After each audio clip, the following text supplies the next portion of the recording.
alive. Oh, it's alive. It's alive. It's alive. It's alive. I see dead people. Hot shit. Here's Johnny. Stop. We have such sights to show you. Bring the motherfucking ruckus. Fuck you too. Intergalactic, planetary, intergalactic, planetary, intergalactic. Oh, I was keeping it a secret the entire time we were hanging out, but you had agreed to come and talk to me about aliens. I sure did, Cotton. Now you remember. I do remember. It all comes flowing back to you like the river and sands of time. You know what I deal with all the time? People who need a CPAP and no one wants to wear it after. I'm like, yeah, doesn't it remind you of the first Alien movie? They're like, you're right. And they're like, ah, fuck. And then they wake up at night in cold sweat and they're like, gotta get this thing off of me. Yeah. Oh, shit. I love aliens. I know, that's why. Right, So you had agreed on our last episode because we got a little too personal last episode. We got a little too. Now it's not against me to sounding intimate or familiar. It is just this show is dumb, so I want to keep it light. So let's talk about some dumb shit, and by dumb shit I mean aliens. I love the conversation of aliens. This is probably my third or fourth episode. I think it's my fourth episode talking about aliens with someone. And I have a different person on each one because I love to hear what people have to bring to the table. What their thoughts are, what their experiences are. I have so many alien stories saved that I could easily do like 3 more episodes of this shit. I love reading about aliens. I love watching aliens. I love watching science fiction in general. You introduce aliens in that. It's like peanut butter and jelly. Man. Let's start with the numero uno question. Dr. ENKENSTEIN, do you believe in aliens? You ever hear the Blink-182 song Aliens Exist? Well, do you know Tom DeLonge literally leads the To the Stars Academy? Fucking motherfucker. Left one of my favorite bands to pursue his passion. Did you know for that? Aliens. No, I didn't, but I knew he did some dumb alien shit. He is the leader of the To the Stars Academy, and he is at the forefront of some of the biggest national headlines of our recent times, because the Navy and our own government are starting to come out and be like, yeah, we might have seen some stuff. Such a bullshit. And just leak footage. Yeah. And just let it go. Yeah. Because they got bigger shit to worry about. Yeah. They don't care anymore. Right. There was a point in time where the government had some type of concern with releasing said information. Global anarchy, uprising, people just fundamentally losing their shit, what have you, where they didn't want to release this information for whatever reason. The world was not ready. Apparently, all it took was us, like, jerking off online for 20 years and suddenly, like, we're ready Now we're ready to find out about aliens, because that's really the only thing that's changed. We're not jerking off to paper anymore. We've moved on to the digital stratosphere. By that I mean the internet. I think the internet made stuff like this a lot easier to swallow. So, pun intended. And when you think about just the alien resurgence, the global idea of believability, you know, where do you fall on that spectrum? Dude, I thought about this a lot, but I think, like, there has to be other life out there, but it blows me away how perfect, like, human life is. Like, how we're just, like, a perfect distance from the sun. We're a perfect mistake. Yeah. Like, I don't know. I see that's the other thing. Our planet is a petri dish on some dude's desk. Yeah. And he just hasn't stepped on it yet. You ever see Men in Black 2? The locker? Yes. I was going to talk about the cat's necklace, but that's worse. Oh, dude, no. Let's talk about the locker, that's too. Exactly it. But it's like, I don't know how I feel about if the Earth was a mistake or not. I'm not sure. But I think there's definitely other shit out there. This universe is so vast, you just can't. I remember when the first time I thought, like, the speed of light. Like, you flip a switch, and that's, like, a calculated equation. And you're like, holy shit. Yeah, and they're like, it's literal, the introduction of something that wasn't there, the negativity of that, and then the time it takes for that to bounce off of all the atoms in the room and get To back, light the and room. get back to your eye. And then you're talking about It 5. needs to bounce off of it and then get back to your eye. That's how light works. Yeah, but then It you're needs to talking reflect about first. like 5 million light years away. Yeah, You're and the just fact that flipping you a can switch see- and it's 5 you million can see light that years. You shit. can see it. Yeah, that's the cool thing. The fact that you can see that shit. The only thing that pisses me off is that like I haven't seen an It really alien- grinds your gears. Yeah, grinds Keeps my you up at fucking night. gears. You're like pacing the carpet like, Yeah. God damn it. Yeah, because I just watched the Tomorrow Like the War. Dolphins just lost again. But I watched the Tomorrow War, and I was all pissed off because I was like, this is a great movie, but why can't we just have an awesome Kumbaya alien movie? They come down here, they help us fucking with all our problems. Every Well, the alien truth is, movie is because just... that wouldn't sell very well. Yeah, I know. People don't want to see that. I know. I'd watch it. I'd fucking watch it. Well, that's the day the Earth stood still, pretty much. I watched that. There's a One out 50s. there. It was 50s, and then it was remade in the early 2000s with Keanu Reeves. Do you think I'm joking? It's a real thing. I love Keanu Reeves. He is not good enough to save that movie. It is the question. Ship lands, very stereotypical saucer, and it literally opens up the little hatch door, and a big fucking guy steps out, and a little fucking guy steps out, and it gives you immediately your tall gray, short gray stereotypes when it comes to aliens, and then you realize the tall guy is really like 12 feet tall, and the short guy is Keanu Reeves. And then that puts that into perspective for you. There is no tall gray, short gray. The tall guy is actually a sentient weapon, and the short guy is the ambassador. He comes walking out to humanity. The president is on the line telling people what to do, how to act. Humanity has their guns drawn, pointing at this guy. Keanu Reeves is just like, yo, what up, humanity? And some guy is like, shoot him! And so they start firing, and naturally Keanu Reeves powers up, big old Zorgon guy, and he stops everyone from getting shot, and he like nullifies all their weapons, and Keanu Reeves says like, hey, that wasn't what you were supposed to do here, so we'll blow up the planet in like 3 days or something, unless you guys learn how to like fix your fucking attitudes. And that's basically the movie, is them trying to fix their fucking attitudes.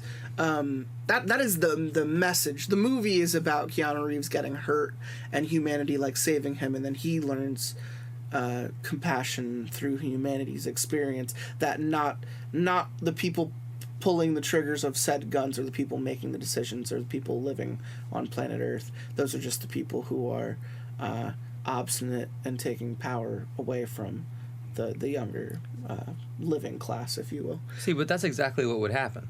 Like, if anything, That is like exactly that, what would happen. Yeah, which is why it's a boring ass movie. Yeah. You're like, this is predictable. This is what humans would do. In the 50s, no sci-fi movie existed.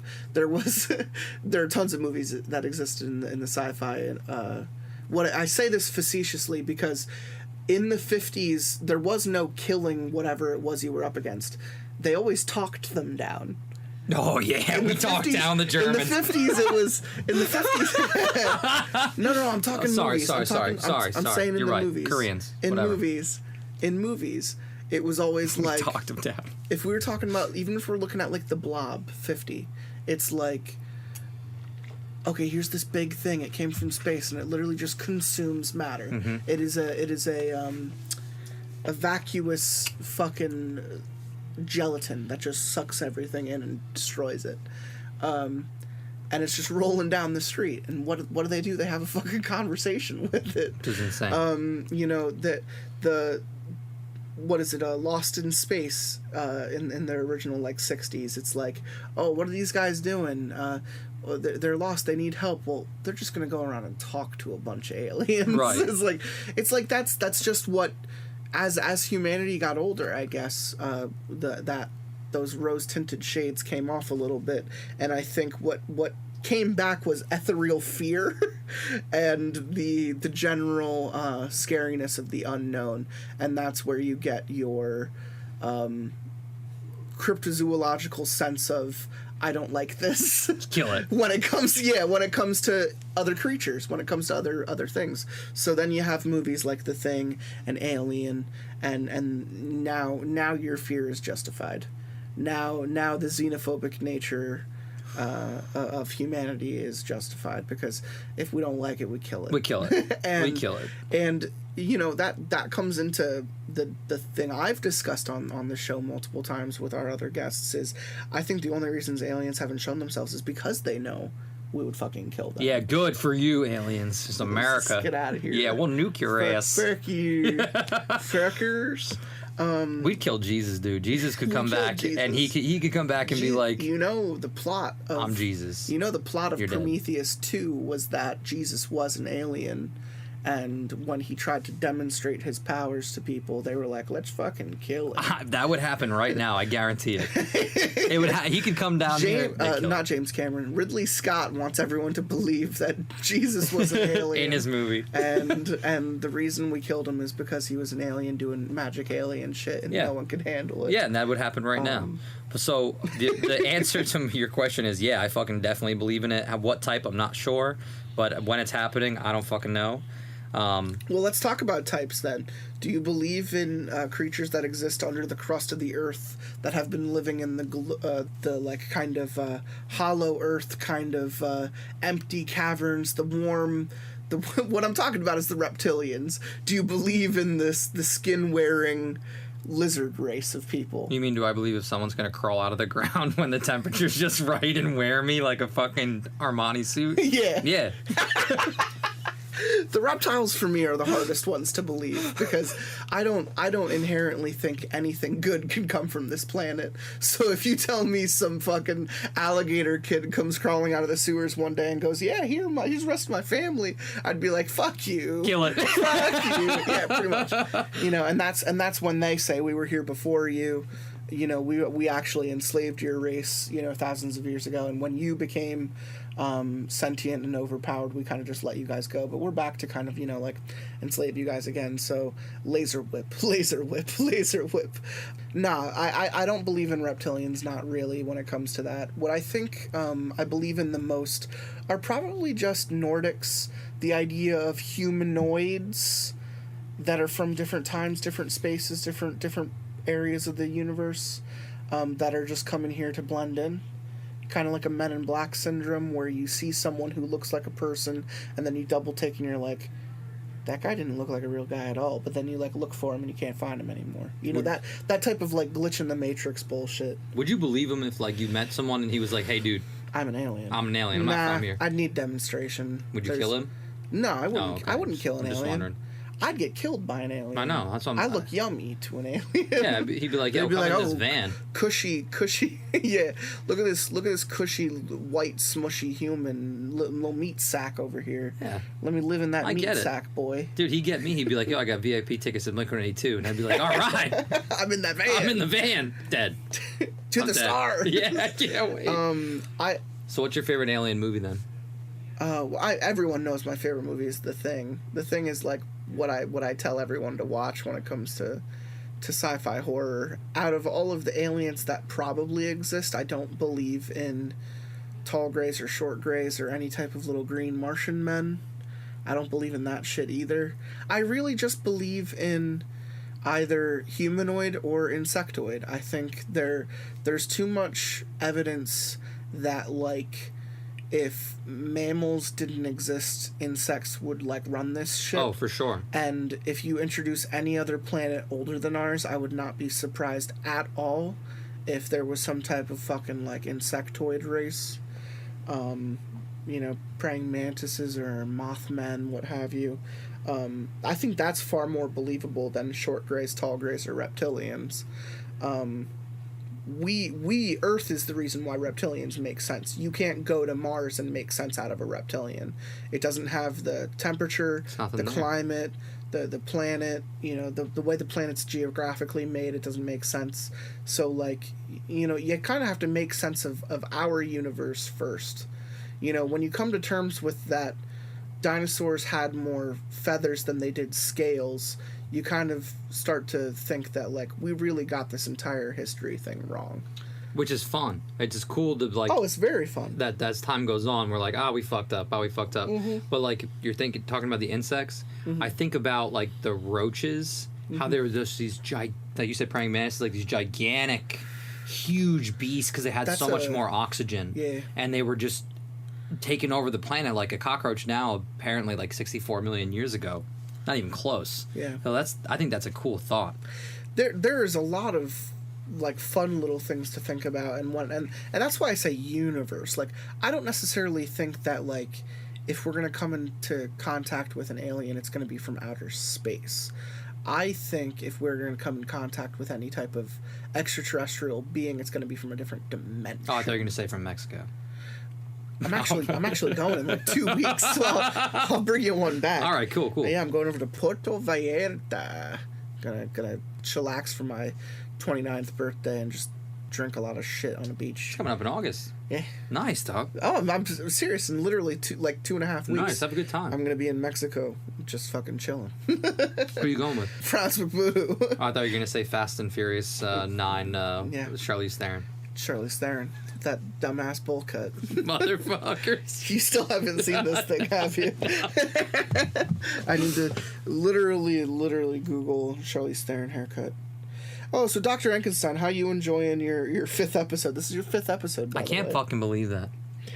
It's going great. It's funny because like every time we try to do this, the more and more we sit around and bullshit before the episode, it just gets longer and longer and The more longer it and feeds longer. into our eventual demise. Dude, the first time, Look what they did to my girl. Jesus, it's a bowl cut for real. Who thought this was a good idea? I don't know. Did she do that to herself? You took one of the most attractive women. Yeah, huh? You took one of the most. That's absolutely fake. You take one of the most attractive women in Hollywood, and you give her. And you give her a fucking penis bowl What cut happened? in one of the biggest Sorry, franchises Charlize. of all time. Right? They did my girl dirty. That's a shame, dude. It is. It's a global catastrophe. He has a terrible look. Like, if your girl came home with that haircut, would you be like, hey, break up. Yeah, exactly. That's an ending Our marriage relationship. is called off. I'm divorcing you. It's no longer happening. No, dude, You can keep the kids. They're going to have to Seriously. accept you like this. I'm leaving. she shows up with all the kids bowl cutted. I kill the kids, Kill I 'em. kill the wife, and I kill myself. Just like a good The world old can't handle American. this. Yeah, I handle my own shit. I'm human to my core. Nah, dude, I think aliens are cool. Yeah, I think Mexicans are cool.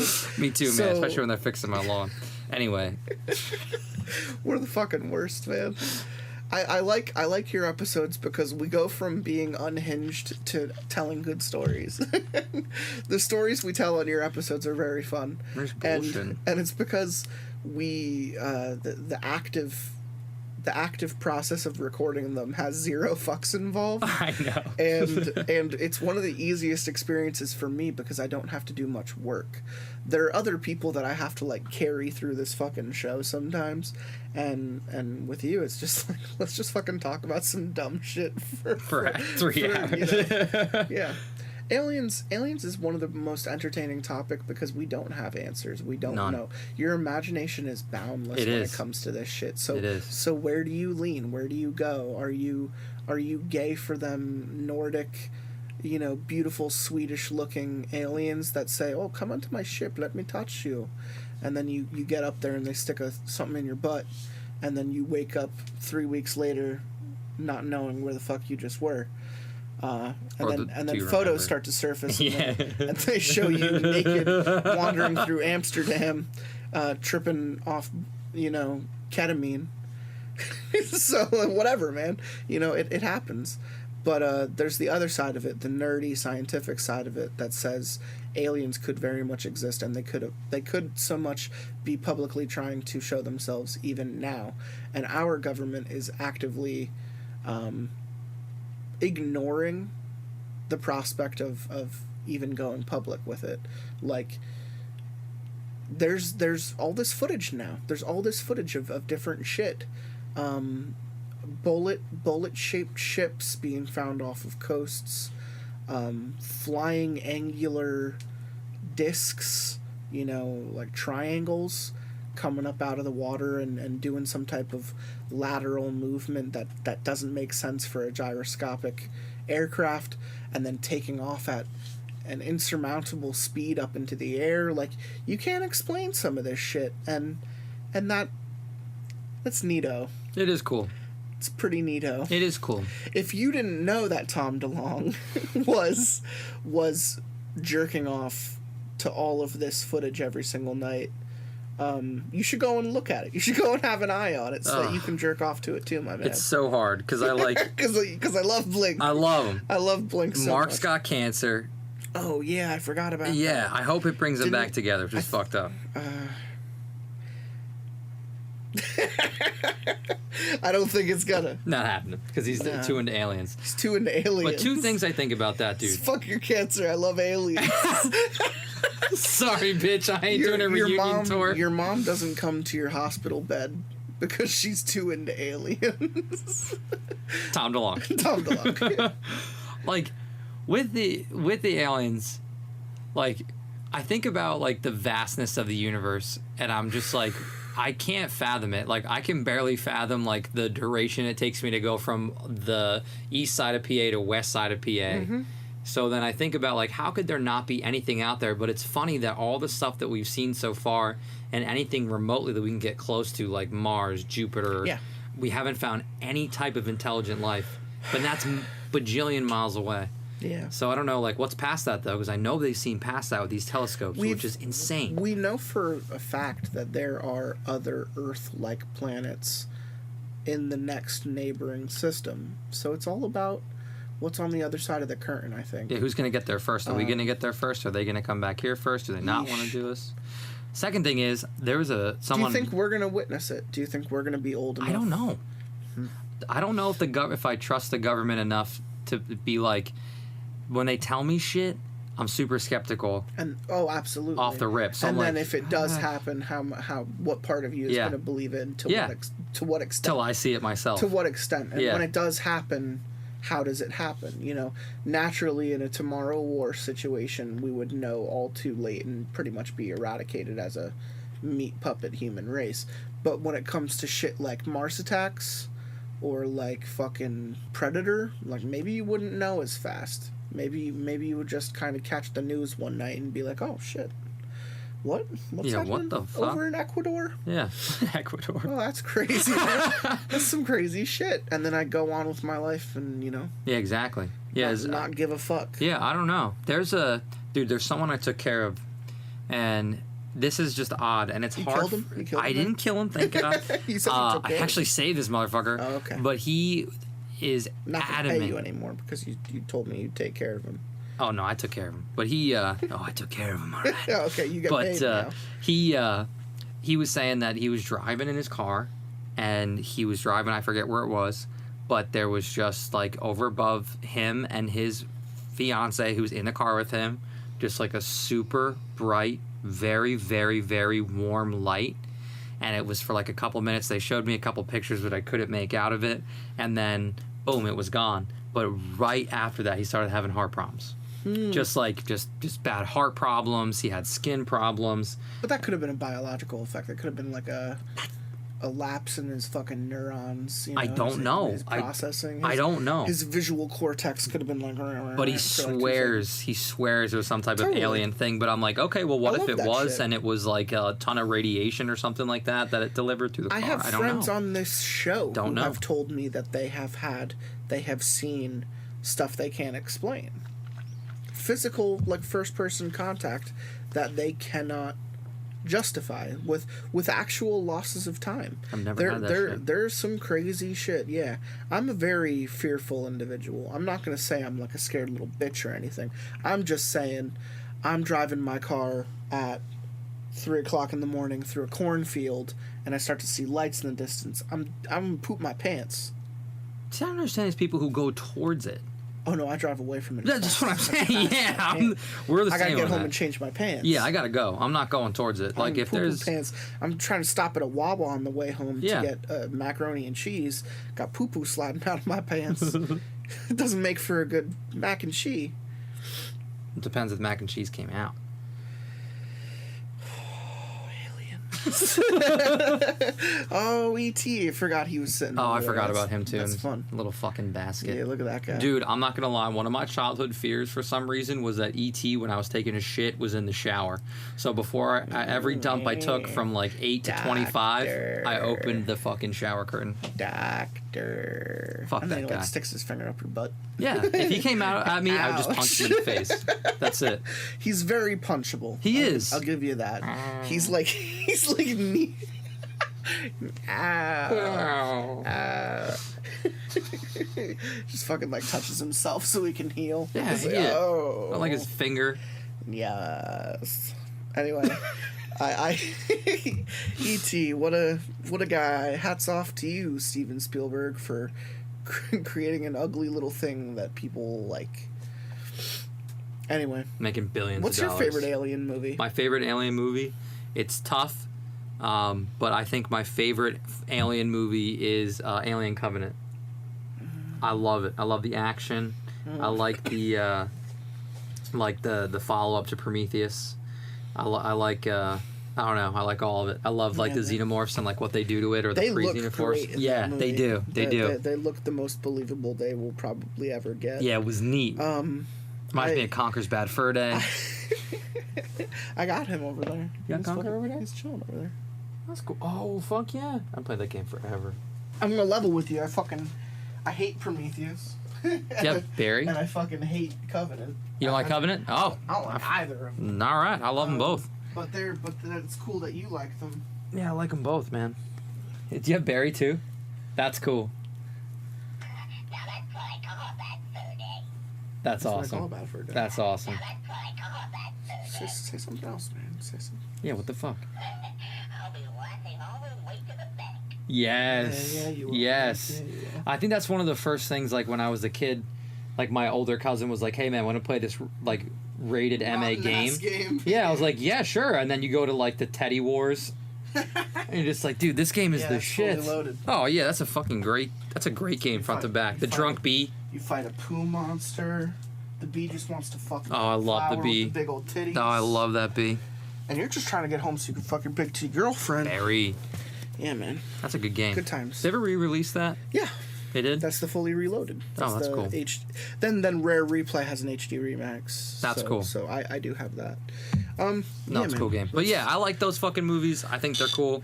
I like All of the the entire Alien franchise. Oh, it's is neat. Is very fun. They're coming out with a TV show that I'm very excited. Oh, for. okay. I didn't know that. We watched the Prometheus on and like did like all the Alien movies. The Alien 3 fucking sucked. I hated it. I like Alien 3. Oh, I was like Ridley Scott. No, that was Fincher. Oh, it wasn't Ridley Scott? That was David Fincher. Oh, I thought it was Ridley Scott. No, Ridley Scott only made the first one. Wait, he didn't make the second one? James Cameron. Oh, I thought Fucking Terminator 2 All right, over that's here. cool. Yeah, that's why it's got such a different feel. Oh, that's why he cast the same fucking guy as. Michael Bain. Yeah. Okay, that makes sense. Yeah, I thought that was cool too. But how many ships are we gonna waste finding new planets? Is my question. That's why every fucking and movie. that's why Alien. That's why I have a soft spot for Alien 3, because there were only so many directions that you can go with those types of movies. And I actually like the fourth one too. And I'm a proud fan of that French filmmaker. He had made Delicatessen and I believe Lost City of Children and maybe even Amelie, but that director is really fucking talented, and he just like woke up one day and said, I want to do the next Alien movie, and the plot is pretty stupid, but I think the movie looks good. And it does what it needs to do as far as like a B plot sci-fi bullshit movie. That's funny that we're so far apart on like what we like Alien movies. See on the franchise. What you get me with is canon. Canon kills me. In-universe shit kills me. If you introduce a character who just like fundamentally doesn't make sense, I'm gonna be very upset if he just continues to like manhandle a franchise. And that's pretty much what Michael Fassbender's character does in both Prometheus and Covenant. There is no... If those two movies took place before Alien, why do we have a fully enveloped xenomorph? And then what happened to the demorph that was at the end of Prometheus and the fucking deacon. And then what happened? Like, why are there no eggs? Why are they just these little pods? That sprout in Covenant. Yeah, like what are you doing, man? Like you're rewriting your first movie, but in a way that doesn't make sense. And I'm afraid we're at a point. Literally, we are at a point where people don't give a fuck about your explanation or your answers. They don't. They want to watch these movies to watch a fun alien movie, and that's where you win me over. I think the acting is great. I think the action is great. I think the film work is great. I think the special effects are great. And then you lose me on something as trite as plot and writing. That just makes me disappointed. That just makes me sad. But it's not trite. As a fan of the series, it shouldn't be hard for someone like me who isn't even like a mega fan. Like I've read some comics. I've watched the original series enough to know that, like, if you wanted to link this stuff a little bit more, there could have been tons of easier ways to do it. So why does he go about... He makes very stylistic choices that do not match the rest of the franchise. And for me, that just seems like a downplay to drag out something. And, like, I fall back on all of this prior knowledge that I've talked about on other episodes of the show, where Ridley Scott wanted to do this entire series. Prometheus was just the fucking like fucking fingernail on this series that he wanted to do, called Paradise Lost, and it was all about how there are these giant alien gods, and they're the ones who created the engineers, and the engineers created humanity as a scapegoat for the eventual uprising of whatever these alien gods were forcing the engineers to do. And it's supposed to be this entire franchise about how humanity doesn't fall on an alien planet. Not in Prometheus. They don't fall onto an alien planet. They fall onto a planet of gods. They fall onto a planet of literal creatures the size of skyscrapers that don't even pay attention to them because they are just so rank and file, just above the existence of these little things. Ants. The way we look at ants. You know what I mean? And when I read about this shit, it was so mind-blowing that when you give me something like Prometheus, where a literal scientist walks up to a thing and says, "Let me touch it," it just kills me. Because with his writing, you see such creativity and a need for exploration and discovery. And then in execution of the movies, you see scientists saying, "Oh, weird organism never known to humanity before, let me touch it." Come on, man. It's like funny because the first thing I thought of when you're telling me that is, what drugs is he on when he wrote this first thing, and where do I get them? You should look into Paradise Lost. It is some of the craziest sounding shit that he's wrote. He wrote it, yeah. That's it cool. was what he walked up to Fox, and they don't own him anymore. Disney does. But he walks up to Fox and he goes, "I'm the one who made the first one. I never made any of the other ones. Let me bring this back. We'll make billions of dollars." They go, "What do you want?" And he goes, "I want a 3-movie arc, all rated R, all with like $300 million budgets." And they told him to turn around and shove it. Yeah. Stick it up your ass. And he said, "Okay, what if we do one movie with $150 million budget, and I take out all of the religious overtures, all of the biological extremities, we take out the dragon gods, and we just make it about them finding the engineers, the first step, if you will." And they go, "Yeah, I don't see how this has much to do with Alien, but like fucking sure, whatever." Was that Covenant? And they give it to him. No, it's Prometheus. Oh, it's Prometheus. And so he goes and he does Prometheus. The reviews come back confused. The movie makes enough money, but not enough to warrant a sequel. So he comes back and he says, "All right, so now that we established the engineers, we can establish who is leading the engineers, which are these giant dragon god people that are like fucking overseeing the universe." And they're just like, "Let's stop you there, bud. because this movie didn't do well enough for us to warrant giving you more money to do another one. Let's put in more aliens into this Alien series. And he goes, what? And then go, here's what you're going to call it, Alien. It's not going to be called some other artsy-fartsy bullshit like Prometheus. It's not going to make a rhythmic amount of sense. It's just going to call it Alien again. And it's going to have aliens in it, and it could take place on another planet, but it's going to have aliens in it, and you need to do that instead. And he goes, if this does well, can I do my Dragon God planet? And they go, yeah, sure, whatever. Knowing full well that they are talking to Disney about literally getting rid of their entire film and media unit. So he pours all of his blood, sweat, and tears into this, in my opinion, sad excuse for a fucking Alien movie.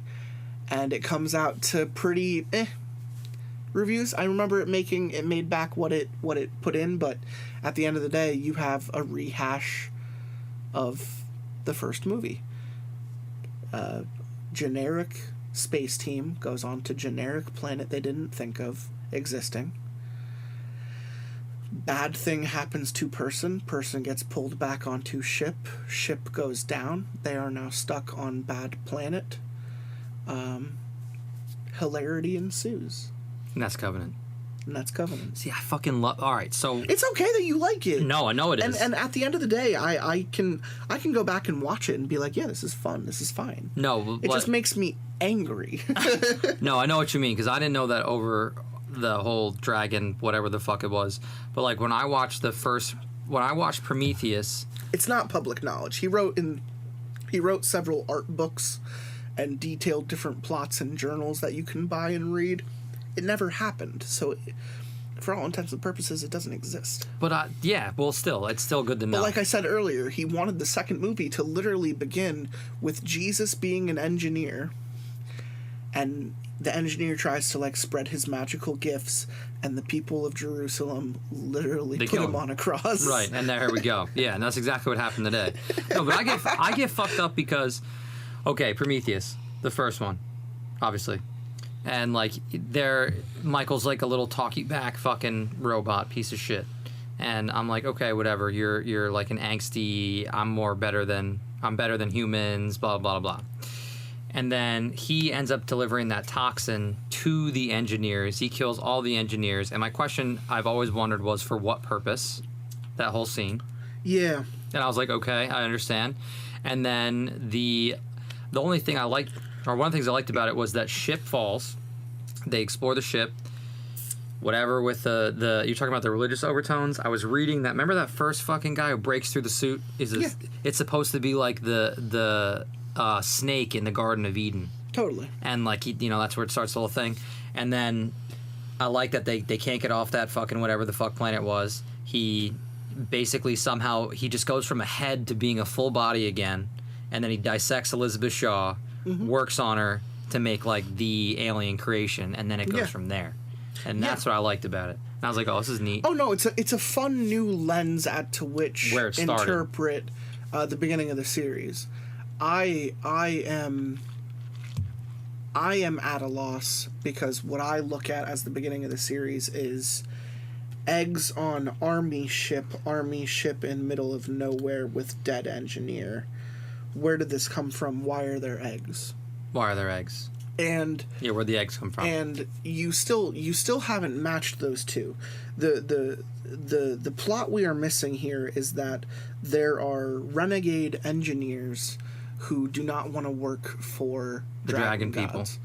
And what they do is they come up with military weapons using humans as ammunition to essentially create the perfect weapon and kill what created them. And that's the thread we're missing. Because Ridley thinks he needs an entire fucking series arc to convey that tone. But we still don't connect on the ending of Covenant being an android created the alien, the xenomorphs. Yeah. If humanity created androids and androids created xenomorphs, you just made engineers obsolete. Yeah, they're out of the picture. Pointless. Right, because they don't come into any point of... They're in the Prometheus and Covenant. So why is the thing carrying alien eggs in the first Alien movie not an android? Why is it an engineer? See, and this is your problem, bro. You think about these movies too hard. I'm just like, yes, Do it's a I? fucking great movie. Do I? Or Yes. is that surface level information? Yes, no. You just gotta sit back. Is that surface level information that I just can't get past? No, dude. No. You think about it too hard, man. Like this subplotty plot. I think about it too hard this- because that movie came out in the 80s and is supposed to be the first one. And then this movie that comes out in 2000 claims It's the first. No, it's to the be second first. to be before that. It's the second And first. that's where I say, no. You are doing a bad job at being grandfather. Bro, you just go back and watch it again. Just like Fast 9. Just like Fast 9. I'm telling you, man. I'll get just over as her good. bowl cut at some point. God. I won't. Now that's an alien. No, That's a fucking alien. Oh, shit. Do you want to read a story? Yeah, sure, dog. Yeah, sure, man. We've been talking about fucking Alien Covenant. What the fuck else did Ridley Scott do? Is he doing... So they're not doing any other alien movies now? That's it. We're done. Noah Hawley, the guy behind Legion, who I actually think is very talented, was greenlit to do a show for what is now Oh, it's the show. FX / Hulu, which is Disney's mature Dude, what don't they own? program creator, content creator, and that's where we are going to get a Earth-based Weyland-Yutani show, but they are calling it Alien something or other. So that I interpret that as saying at some point this series is going to have a xenomorph and it's going to be on Earth. Where in the timeline does that make sense now? Right. Because I now don't know. you're telling me that this could be after Covenant, and now you're telling me this could be after 2. I hope someone fucking answers us. Technically. Because I want to know now. Because it's true. Because I'm thinking about Prometheus, the first one. Yeah. Obviously. Jeez, I keep saying that. Prometheus. Yeah. And then, like, the engineers. Yeah. Like, the guy wakes up when they decode the shit. And then he tries to kill him. And he looks at the robot guy and then the old guy. Yeah, he like, just fucking like kills they're him. fucking nothing. Yeah, and then he's like, oh, I'm going to go Pimp blow smacks Earth both up. of them. Yeah. And then it doesn't happen. But then they highlight again, like in Covenant, the beginning of Covenant, they go back to the engineers. But it's like, that's true. Where do they fit into all of it? Because they get pushed out. When you watch Alien 1, 2, 3, Yeah. they're not there. The sect of military-grade dickheads who made xenomorphs before David, engineer-based xenomorphs, let's call them deacons, because that's the code name that he used in Prometheus. That triangle-headed one that pops out at the end of Prometheus is called a deacon. It is a xeno comes out of a squid that gets attached to an engineer, not a human. That was it. Something like that happened at some point, and these things got loose and probably ruined the entire planet, and that ship is there because it probably nuked the entire fucking place. Now, my perspective is they were stopping there to nuke the place before going back and killing the livestock, which I assume is Earth and all of humanity. Right. But then The plot of Covenant, those engineers are just slaves. Those are just people who are being overseen by some type of intergalactic bureaucracy. So Michael shows up. they had nothing to do with the engineers. that he No, met in I'd like the Prometheus. connection movie there. But he shows up all the same, Christopher Columbus, and says "fuck y'all," And he kills them all. and kills all of them. Right. Yeah, we need a connector there. We need a lot. Yeah, Ridley, of stuff. if you're listening, that'd be nice. Can you just hook us up, or anybody? Can you explain anything at all? Anybody who can listen to this, explain what we're missing and the connection. Well, the only stuff I know is from a perspective of which Prometheus and Covenant never existed. All that I know is intent. When the stuff that exists doesn't match said intent, I become disenfranchised. Yeah, I never read about the intent. And I you got don't a care. rat. No one would care about the intent. You care about the Yeah. product. Yeah, right. You go and you watch Yeah. the movie and you say this was fun. Yeah. I go and I watch the movie and I say, but this was supposed to be something else. Avril Lavigne made a song about this, bro. It's called Why You Gotta Be So Complicated. Yeah. And then she married that dickhead from Nickelback. And then she died. But was reborn in 2004. If You know how many only- conspiracies are on her death? Yeah, actually. Why? Like, why you gonna fuck with Avril? Huh? Because she's married to Chad Kroeger. Anyway, Oh, she is? yeah. that Lead wasn't- singer Nickelback? That wasn't a joke, man. No, I thought she married. I know she was with the dude from Sum 41 and broke up with him. But I'm then. pretty sure she's with the dude from Nickelback. That is great. It's awful. Dude, what? He's just singing This Is How You Remind Me, like, around the house all the time. If a hero can save us. Just shut up and fuck me already. No. Why Senator? Look at this photograph. I don't want anything to do with it. With Anyway, with them banging? so yeah, man. Oh. So I would listen. let's we have to read some shit tonight. Okay. We have to read some shit all tonight. right. I picked 2 short stories Okay. that I want to read tonight, and I want you to take the first one if you can. It's that long, I sure can, Con. and it's called Unwanted Room.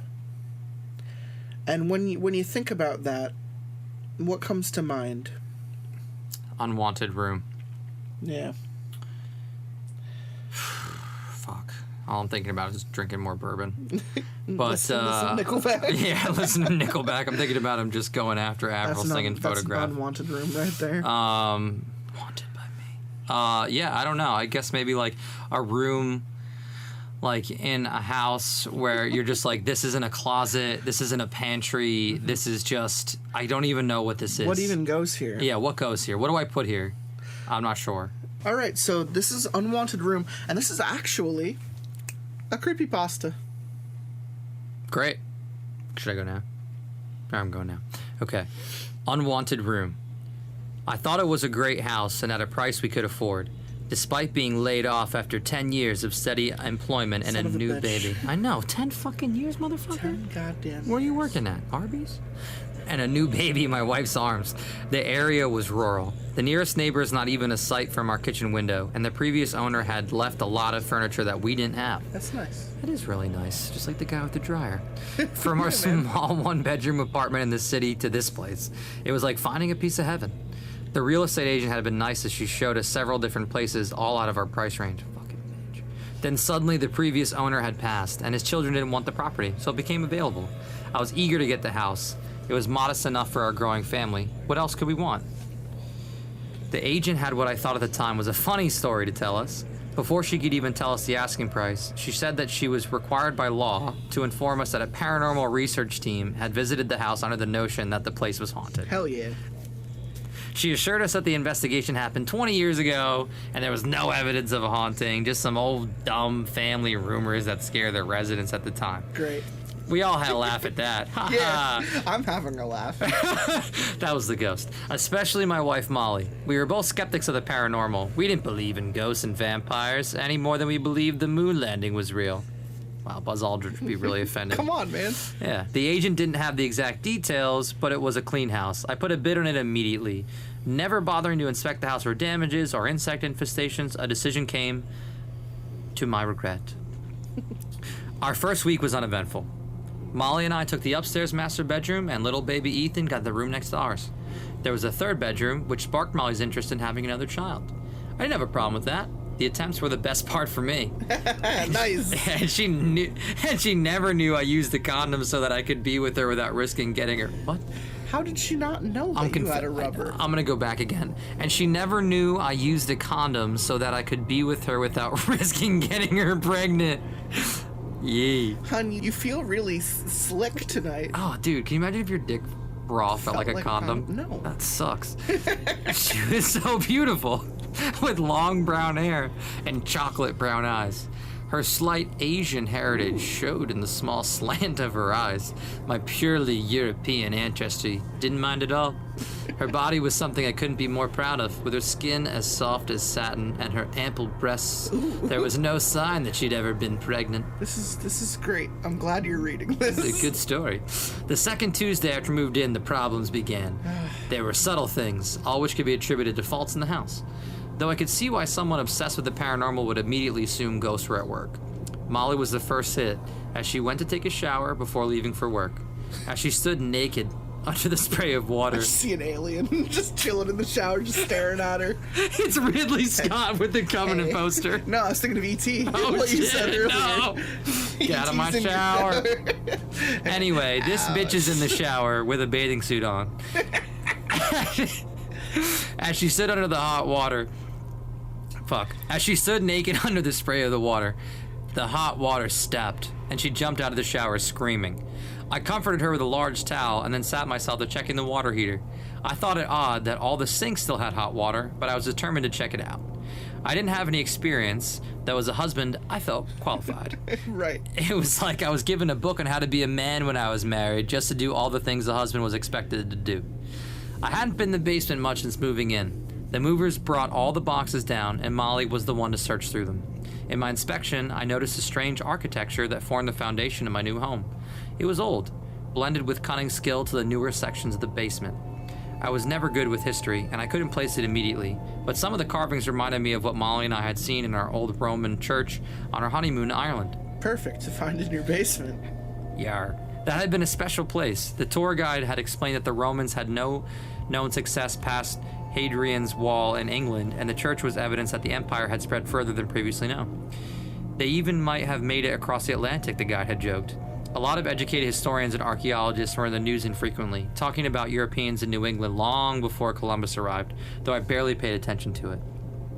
The water heater was in the corner of the basement, in what appeared to be the newer section, though the entire place was dark and filled with cobwebs of spiders long gone.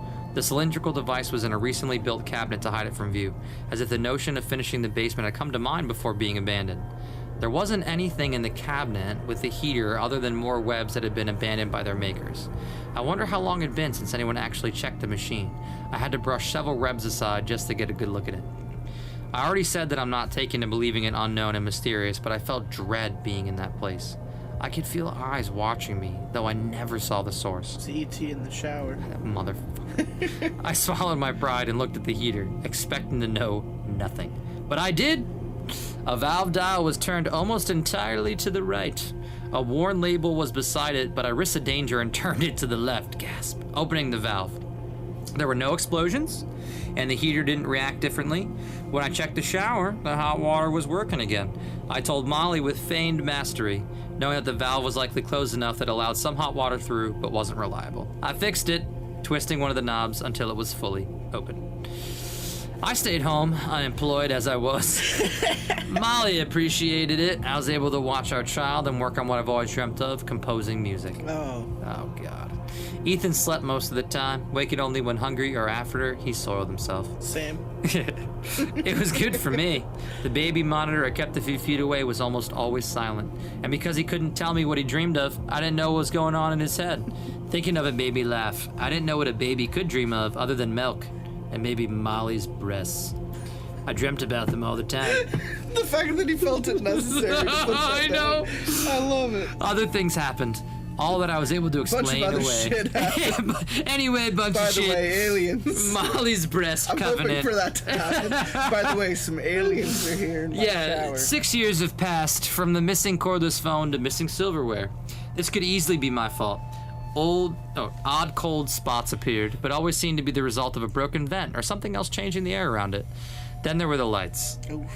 When I say that, I mean the lights. encounter. Yeah, come on, dog. I mean the lights would turn on and off, seemingly random, even if somebody was in the room. I checked numerous times to see if there might have been bad wiring, but I'm no electrician.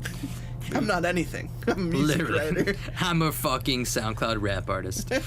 We eventually bit the bullet, and after I admitted my ineptitude, called someone that really knew what they were doing. The electrician was a kid barely out of school who acted as though he had a lifetime's worth of knowledge. I led him to the basement in the circuit box, showing him the tangle of wires. He mumbled something about a long job and set to work examining the wires. I found a chair that was free of infestation and watched him work. When I was young, a contractor stole things from her house when nobody was around. Since then, I always watch. I accept that people are flawed, but that doesn't mean I have to trust them. So as the kid started his work, I relaxed and pulled a worn book out of my pocket to read. I figured my presence there would be enough to deter any thoughts of theft, but not watching, I didn't see what was happening to him. I know that he was examining several wires that passed over the old part of the basement when I heard a noise. It sounded like a scraping sound, followed by a murmur of surprise and a whoosh of air. I stood to investigate, and the kid ran into me. "Burn it down, man! Just get out!" he was saying as he collided with me. His skin was pale and eyes wide. I jokingly asked if he saw a ghost. His silent reaction to that question was more frightening than his appearance. I left a discarded book on the basement floor where I had dropped it and ran after the kid. The electrician nearly broke the kitchen screen door as he ran outside to his truck. When I reached the door, the kid was backing down the driveway. From what I could see, he was sweating profusely with the same shocked demeanor. In moments, he was gone. His tires screeched as he slammed the pedal down in his escape. I've never seen that happen to a person. I didn't know what to make of it. Curiously, I returned to the basement to see if I could find what might have frightened the kid.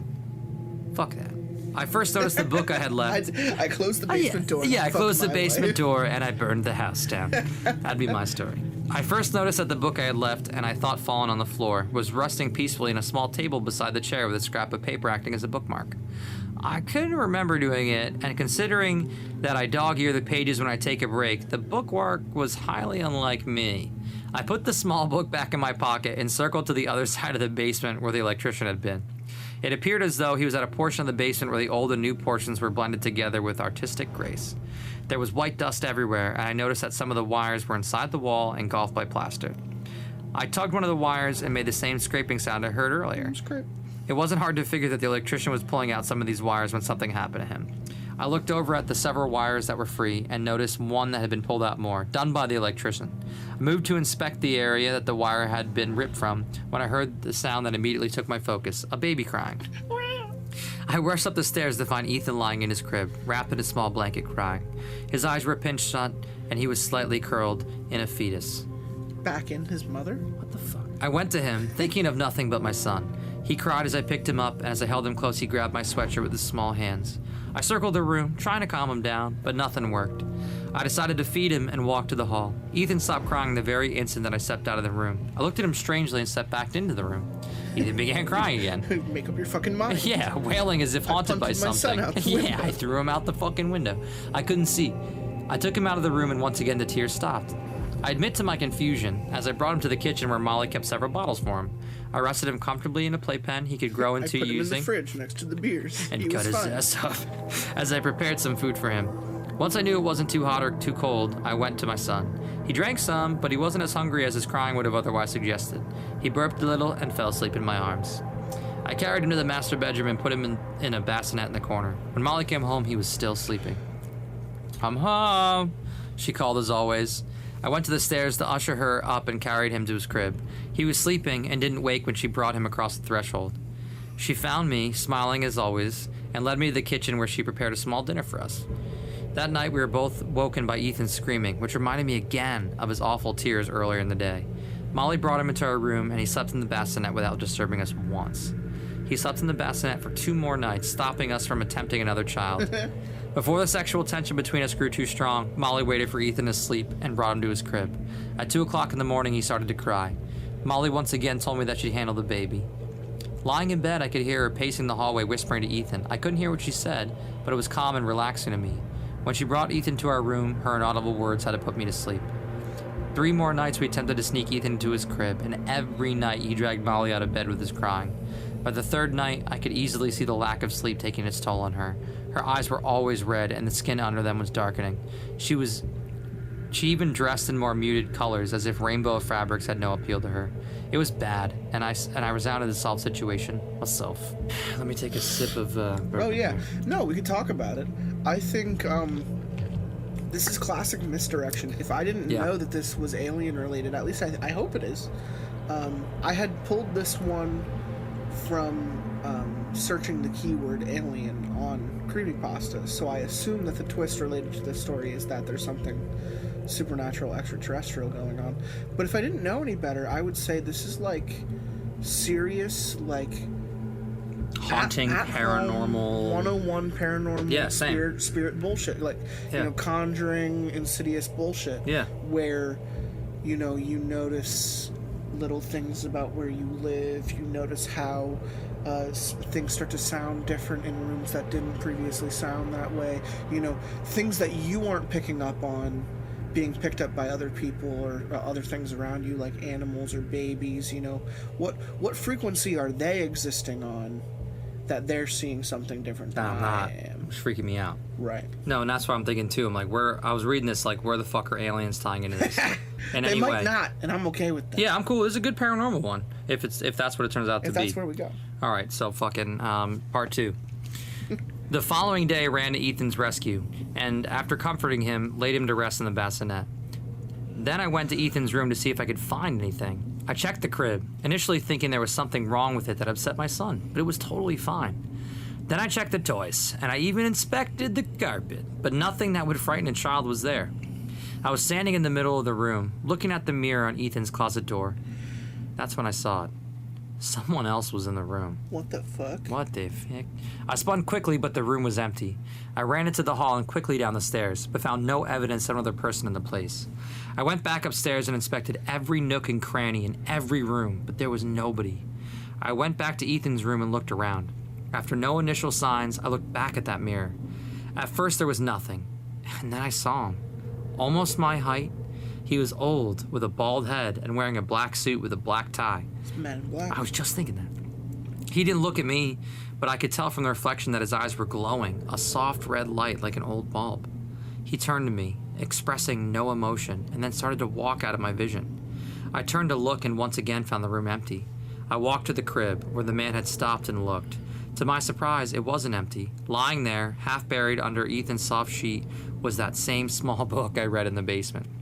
I couldn't figure out anything special about the book. It was just a story about a group of kids stuck on an island and how a misguided civilization grew. You could just say Lord of the Flies. Seriously, it's okay, man. It's easier than what you just said. I know, we all knew it. Fucking douche. The place I stopped wasn't even special. It was still early in the book. Then I noticed a scrap of paper that had been used as a bookmark. It was a torn piece of newspaper that had yellowed with age, advertising several small businesses in the area. One was circled in a dark substance that I recognized immediately. In my former job, I saw a lot of injuries, accidents resulting in bleeding, and even hospital visits. I remembered the color of blood so very well.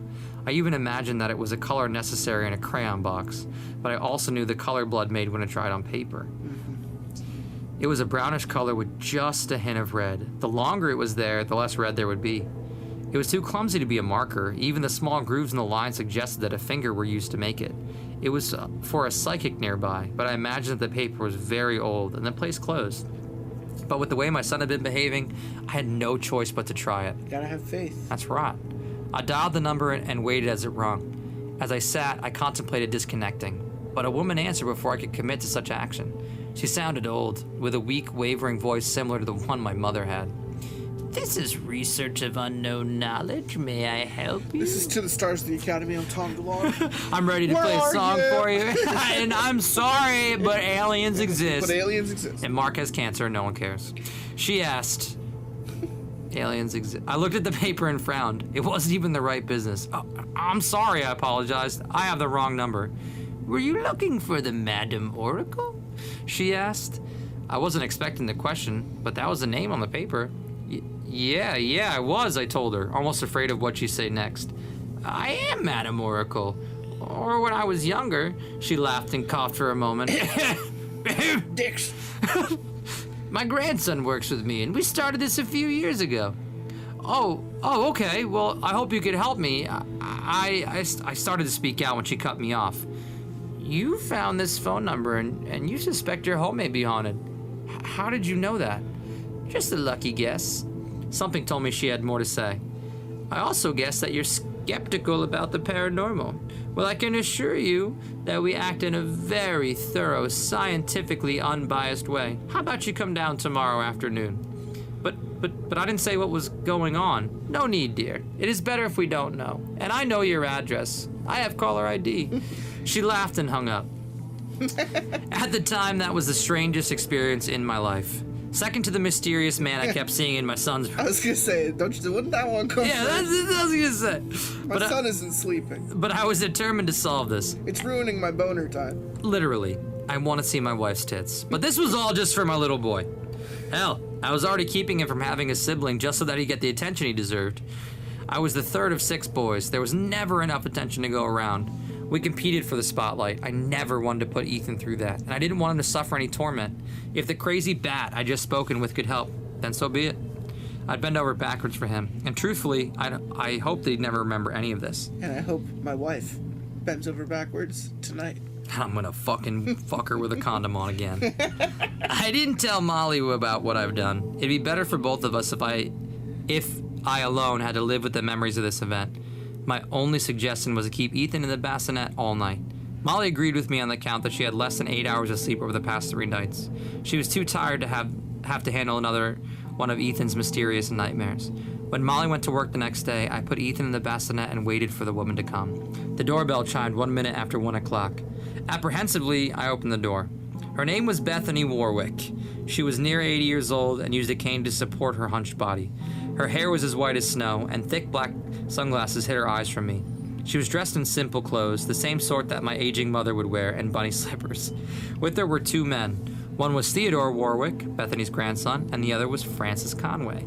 Theo, as introduced himself, he's younger than me in his late 20s, with cropped black hair and thin eyebrows over deep-set eyes. His eyes were small, darting back and forth like a nervous mouse watching for the stalking cat. He was wearing a polo shirt and khaki pants, carrying a large suitcase. Francis was shorter than Theo, but about the same age, with a brighter appearance that hinted at his bright attitude. He wore a shirt that said, "Who you gonna call?" on the front, and on the back was the Ghostbusters symbol. He was wearing jeans cut off at the knees and carried a suitcase like Theo's. They set their things on the kitchen table, one of the pieces that had come to the house thanks to the previous owner, and showed me their gadgets. They had something called an EMF detector, which could detect changes in electricity in the air, and a sensitive microphone recorder so they could ask questions and hopefully catch answers in the white noise. There were several cameras, all equipped with thermal scopes and motion detectors, as well as simple tools like screwdrivers and hammers. Bethany was proud of the simple flashlights, the tool she was most familiar with. I was given a camera to use and instructed on how to use it properly. Take 3 pictures in sequence from the same spot. Bethany took the lead and guided us to the baby's room without a hint of direction from me, and stopped with her back to the mirror on the door. She had us line up opposite her so that we could see ourselves in the mirror and the room behind us. "Gentlemen, have your devices ready. I will call him. Don't be afraid if the cameras stop working." She must have been talking to us, and we did as asked. As she began chanting something in a low voice, the 3 of us watched the mirror. I'd already seen the mysterious man. It was only a matter of time before they did too. We didn't need to wait much longer. The old bald man appeared behind us. Rather than walked into the view, I'd seen him.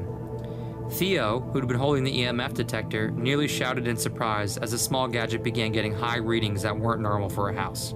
Readings that were lethal to humans. Francis was asking questions, holding the microphone a foot away from his mouth. I would have taken a photograph, but the camera turned off in my hand and wouldn't turn back on. If the man's presence wasn't frightening enough, when he walked through me, I almost fainted. Now he should have been visible, standing before me, but in the mirror, we could see that he didn't appear whole. We could still see through him. He was saying something, which I hope Francis was able to record, and then he lunged at Bethany. The ghost grabbed Bethany by the neck and started to squeeze, choking her words. Theo jumped to the rescue, though it was hard to know what to do. Bethany looked like she was being strangled by an invisible hand, like Darth Vader in Star Wars. Only when Theo attempted to save her was she able to speak again. "Be gone! You're not welcome here!" Her voice was raspy, but the ghost responded and released her, disappearing. As she started to fall, Theo caught his grandmother. Her eyes were closed as Theo lifted her off the ground and carried her to the living room. As we waited for the ambulance to arrive, Francis played back the recording so we could listen. At first, it was just Bethany's rumbling, with questions from Francis breaking in. Then there was a distinctively deeper voice that was clearer than any ghost recording the 2 men had ever heard. "I called Peter Foster. I was the priest. This land, the church. This room was where I lived. I pretended to be a Christian. Same. Beneath my feet is the entrance to the real church, one you'll never see. That was the point the ghost attacked Bethany, and Theo shouted, forcing Francis to stop recording. I looked at the two investigators, but they could make little of it. It was Bethany, who we thought was unconscious, that broke this silence. Secret door to basement was all she could say, but that clicked in my head. Theo wanted to stay with his grandmother until the paramedics arrived, so Francis and I went to the basement to where the electrician had seen something that frightened him. I showed him the wires that were being pulled out, and Francis inspected the holes. He showed me that this section of wall was covering a small space. I didn't know what to do, but Francis did. He took a hammer and smashed holes in the wall until the sheetrock was weak enough to break it. It almost took him 5 minutes to clear it away. What we thought was an alcove was actually the top of a set of stone stairs descending into the earth. What? Fuck that. Francis gave me a flashlight, and we walked slowly into the darkness. I didn't know what to expect. It was more horrifying than I could imagine. Skeletons were suspended from the walls, where once people were left to die. Holy shit, reptilians. I mean, there Holy they shit, are. reptilians. Yeah, I'd run. Only their bones remain after untold years. They took their skin. Sons of bitches, and they're wearing it to grandma. Cobwebs and the small bones of critters filled the passage as we continued down to an octagonal room. There was a pit in the center. I love Octagon. This is it, dude. Conor McGregor's down there. There was a pit in the center with decaying matter that Francis identified as firewood and a floor-to-ceiling carving of a beast that I didn't recognize. Oh, hell yeah. It was over 12 feet tall and nearly the same wide, but didn't represent anything that existed outside the imagination. The thing had a cobra-like head that connected to a human body that's legs had fused to become a tail twice the length of the creature's head and body. It had 6 arms, thin like those of an insect, and a pair of wings that resembled those of a bat. There was an inscription, but neither Francis or I had any hope of understanding it. I found that camera dangling from my neck still worked, so I took pictures of it like I was instructed to do. There was a crashing sound to my left, and I spun towards an opening to the dark cavern. Without thinking, I took 3 pictures and waited, taking 3 more before lowering the camera. I looked at Francis, who was as frightened as I. When he suggested that we leave, I wasn't going to argue. When we got back to the living room, the paramedics were just pulling into the driveway. For her credit, Bethany seemed to be improving. She looked at me through those dark glasses and smiled. I once came to this house and decided that it wasn't haunted. She coughed a little. What? Now I know that because it isn't haunted. It's infested. So many souls are stuck here.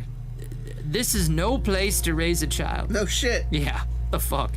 Their paramedics took her away, and Theo joined her in the ambulance. Francis followed in their van. Alone, I realized that they had forgotten the camera I'd been carrying. With a deep breath, I turned the camera on and began scrolling through the pictures. The first were just those of the wall carving. Though it did appear almost to move, that could have been a trick in my mind. Then there were the 6 photos of the cavern. Seeing these pictures changed my whole outlook on life. I'll never doubt the existence of the paranormal like that. I'll never doubt the existence of paranormal again. What do you think of this done. so far? I think it's done. No, it's not. There's a page and a half to go. Is it really? Okay, well, fuck it. Sorry about that. You're good. I'm gonna take a sip of beer here. No, you're good. I'm sorry. It was definitely longer than 10 pages. I don't know why I had a 10 next to it. You know what's getting me fucked up here? That. Yeah, no shit. Yeah, I thought it was fucking 25 pages. I thought it was... No, that's how many... there's 2 stories in this document. Oh, I was like, dude. I'm reading a story. Oh. I'm reading a story I was like, after. dog, I don't know how this is done. I was like, I don't know what his definition almost done is, but it's not close to 25. No, it's not. Anyway, fuck.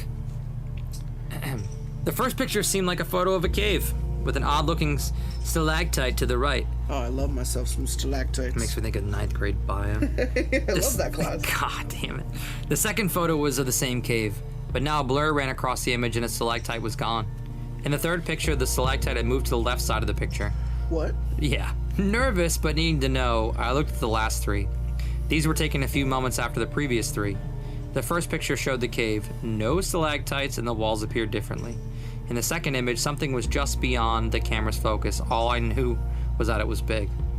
The last photo nearly made me scream, and I'd have dropped the camera if it wasn't hanging from around my neck.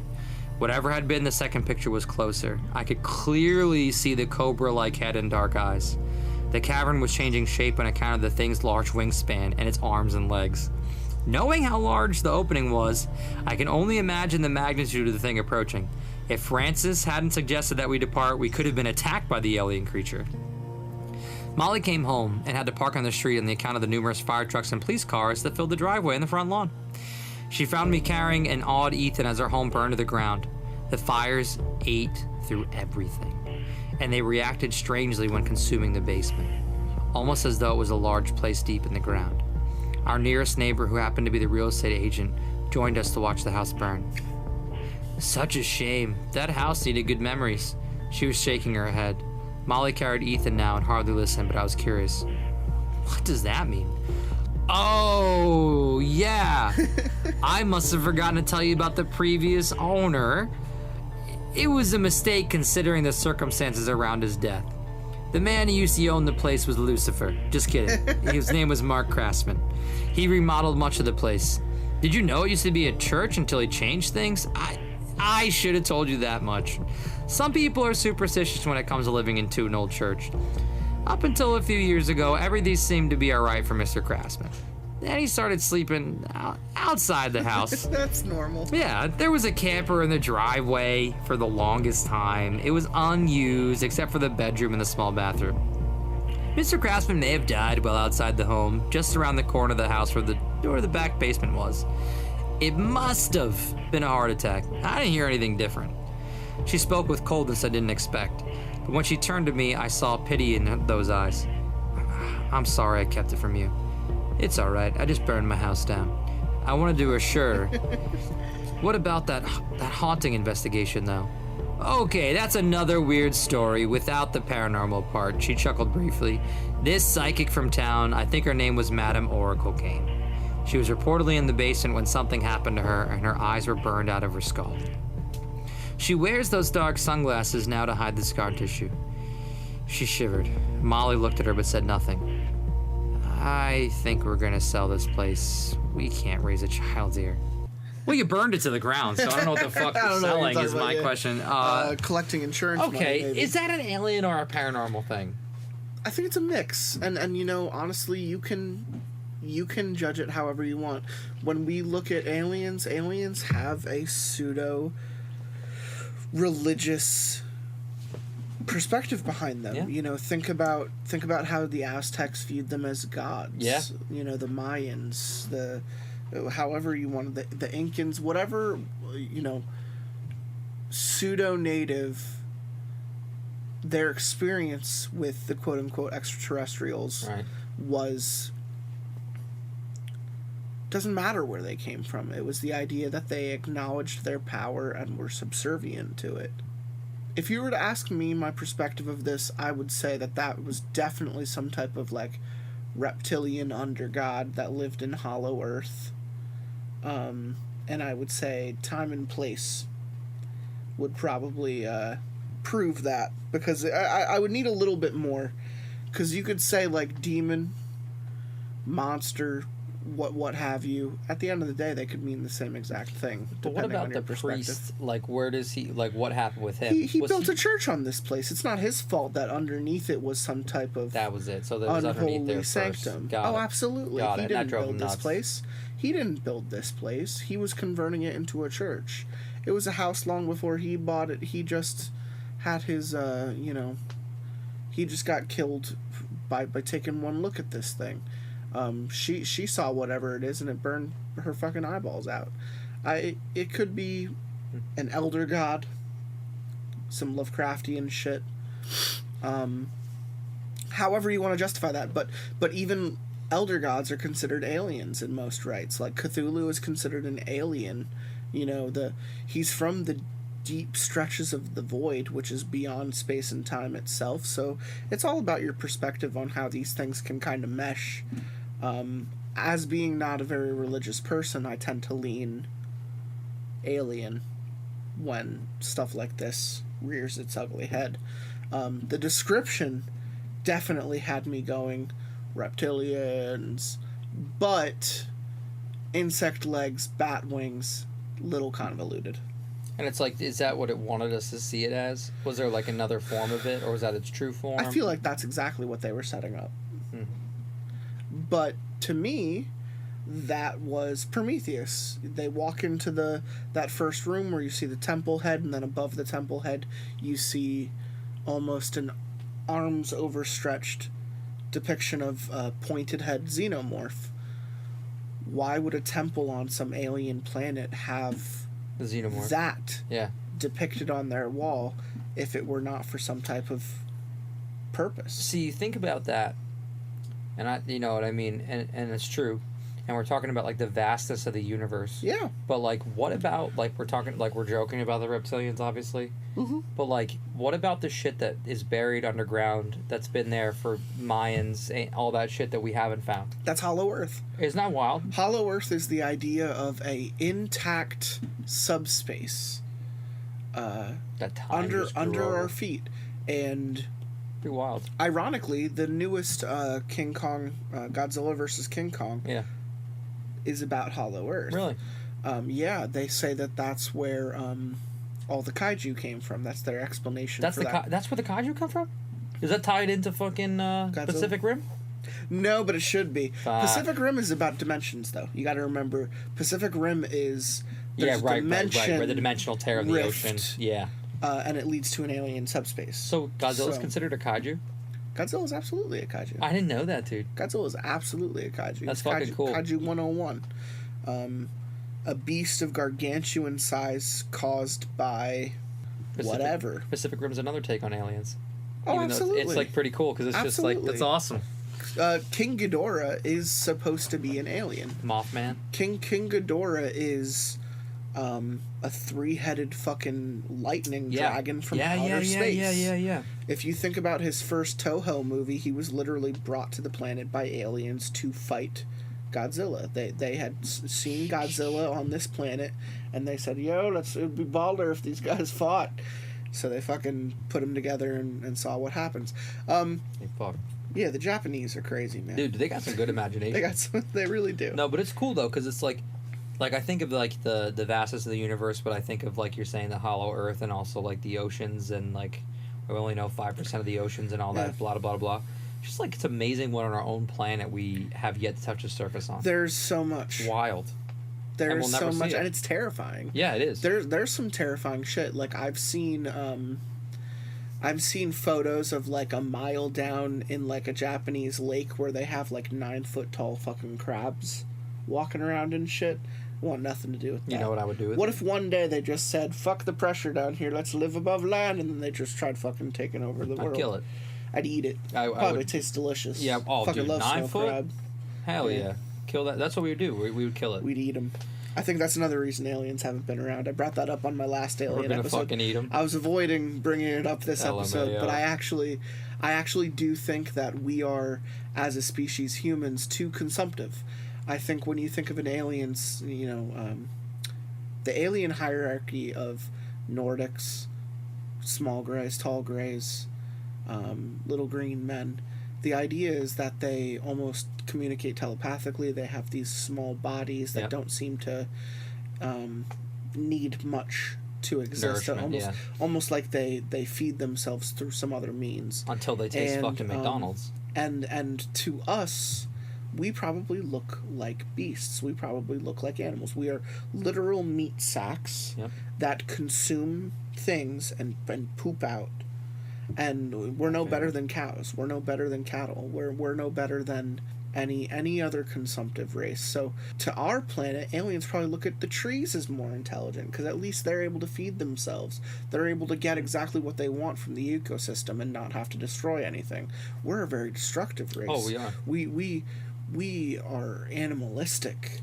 We pick up tiny little crab man off the coast of fucking Chestnut Bay over here, and we fucking break open his fucking exoskeleton and consume his buttery insides. To something that doesn't understand our culture or our race at all, that could be terrifying. Absolutely, that's true. The mass production of chickens, cows, and pigs, watching them globally go to the slaughter every single day could probably drive an alien insane. That's true. If you ask me, aliens are flying by our universe like we Nah. like we look at Florida. Fuck that. Like, no thanks. Oh, come on. I ain't like going Florida. to Tallahassee. I'm going this to Miami. weekend. I'm going. No, I'll go to Orlando. Fuck ton. But I'm going to watch the Dolphins beat the Patriots. yeah. Dude. In your that's- dreams. No. They do it every year, motherfucker. Every year. That's Fun actually a pretty cool point because it's fun like to think about. it is fun to think about because I joke with people about this. I'm always like when I eat something because I love like the food you just listed like beef, chicken, and pork, and I'm like something had to die for me to consume this, and I don't know where I heard it, dude. And tell me what movie this is from. Sure. something along the lines of like, without human life, life would flourish. I don't know where it's from, but like you think about it, like we all just died tomorrow, boom, everything dead. Could have been like something like Quiet Place. I don't remember, but it's something like 20. it would all go back. Days Later, Last of Us. It would all go back. Oh, absolutely. It would all go back because like Absolutely. we're the biggest parasites of this planet. We are. We're the parasitic. biggest parasites of this We're planet. parasitic in our nature. Yep. Oh man, it's pretty wild to think about. We're just dude. fucked, Yeah. and that's why I think you look at something that doesn't need to do this to exist, has vast amounts of intelligence, comparatively to us, above us, living computers of people that probably swing by our planet and take a look at us under a microscope and go, They're doomed. No, thanks. Yeah. Right. Yeah. We are consumptive, and Yeah. that is inherently sinful. You know what I wonder with these guys too, if that's the case, if they're doing that. Yeah. I think like this whole like humans are kumbaya shit is bullshit because I think a lot of It's always been bullshit. it is. It's like been bullshit since the Ice Age. dude, it has because humans are. You think about a day how much shit you talk on people more than you talk about how much you love people. Like people are driven by a lot of like madness and hate and stuff. Totally. Like, do these aliens come by and they don't have any of that? Like they're just so even keeled. That's like not one of theirs. And like we're talking about killing all this stuff. They see it and they're like, wow, I just can't handle this. That is literally This is the dumb. exact argument, because the reptilians would say, nah, these guys are just like us, that's why we exist here. We're going to consume them one day, and that's why we're going to let them do their thing. When this planet is dead, when the temperature reaches what we want it to, when the sun bakes all of these motherfuckers, we're going to come I up hope from I'm the dead. underground and just fucking eat all of them. That's their plan. They're going to wait for the oxygen levels to die down and the nitrogen levels to go up, and they're going to come up from the underground and they're going to say, our time to thrive, baby. And that's a belief of people. They think that is going to happen. I wonder if we're gonna adapt though, like because humans have been so adaptive. Like if you look at all the old skeletons It's and too everything. fast. It's too fast of a change. I mean, yes, anything under thousands of years of pressure is going to change their genetic makeup to exist in a world that wants them dead, organically speaking. So, yes, at some point in the future, like, we're gonna have to, like, fucking wear masks to be able to breathe outside. We're gonna have to wear certain types of, like, visors to be able to, like, not get our eyes fucking burnt out from the sun. Which would be, Like, that's a wild thought. oh, the world is so fucked. The planet is so fucked. In as little as 40 years, we could have such a toxic state of oxygen, with how solar flares are happening, with greenhouse gases, with global warming in general. The ozone layer is fucking getting decimated. And the more we rely on fossil fuels to keep propelling us is the more we doom ourselves, and that clock starts to tick down lower. Most scientists would probably say, like, within 200 years, like, the sun is going to have its fucking way with us. I think it's probably a lot closer, and it's just because part of me thinks that I'm going to witness it before I clock out. God, I hope not. I hope not. I don't want to be burned to death or drown. No, thank you. But it's like it's so funny though because it's slow. It's gradual. It's not going to happen overnight. But it's everybody on this planet's fault, and it's like it's the sins of our fathers. Yeah, and we're still bad. The people from the combustion era of the 1800s are not alive to go, we really dilly-dallied that up, didn't we? Eh? Yeah, because maybe we shouldn't have exploded things and chugged out smog into the atmosphere for 100 years. Those guys who like invented those big ass trains and coal to make these huge it was innovative things for run. the time, and they had no fucking clue. They're just like, holy shit, we were doing horseback for hundreds of years. Combustion is the reliance on fossil fuels. But I think it's more than that too, in the sense of like, think about how much we waste. Like plastics are fucked. That's another thing. It's insane. The getting rid of plastic needs to become something easy to do. Yeah. Because the only thing we do right now it's that plastic. gets rid of it is burn it. Which is horrible. And guess what that does to the air? Horrible, yeah. Guess what that does to the It's ecosystem? horrible, dude. Guess what that does to the ozone layer? I was watching this thing about plastic, dude. It came out really in the 1950s, And it was like, ever since then, like just random carbon makeup, just like we're talking about combustion engines, that was the innovative technology of its time. Plastic. But you look around everywhere in your life, and no matter what it is, it's all fucking plastic. Yeah. Luckily, it's crazy. Luckily, we are finding very good ways to recycle plastic now. I hope so. I think time is going to be both our biggest threat and greatest friend in this scenario, because the sun isn't just going to get hotter one day. Right, it's hot as it is right now. Yeah, it's slowly getting hotter and hotter but with it's each so day. slow. There will come a time where the polar ice caps totally, unfreeze. There will come a time where we have to wear certain protective layers to avoid getting literal cancer from just stepping outside. You can get it right now. Yeah. And wear sunblock, motherfuckers. So yeah, the future of the world is a terrifying experience that I am thankful to not have to live through. But we are on the precipice of some Greta Thunberg shit where we have the ability to change things, and a lot of the people in power are not, and they're not going to decide to until it's too late. Right. And it's going to be like WALL-E. It's going to be like, oh, well, you tried. Oh, I think about WALL-E all the time. It's going to be like, oh, well, you tried, but you didn't try hard enough, and you tried too late. Yeah, and that's we should have been trying 30 years ago, is the point. And that's why it cracks me up, all these politicians who are just like, fucking climate change. I'm like, dog, you just climbed out of your private jet, which has burned so much fossil fuel to get you from point A to point B. You don't give a fuck about climate change. Shut the fuck up. All the plastic in the ocean and stuff like that. Think about how all of these countries run. Like, all fossil fuels. Unless the Swedes are running the entire gambit, like, we're not going to learn anything. And that's actually genuinely, and I've brought this up before on the show, why I appreciate people like Tesla. Because I think here is someone who is someone who is thinking differently than how other people think. And at least he's trying to be procreative. Yeah. At least he's trying to say what people are thinking. Yeah. Which is, the planet's fucked.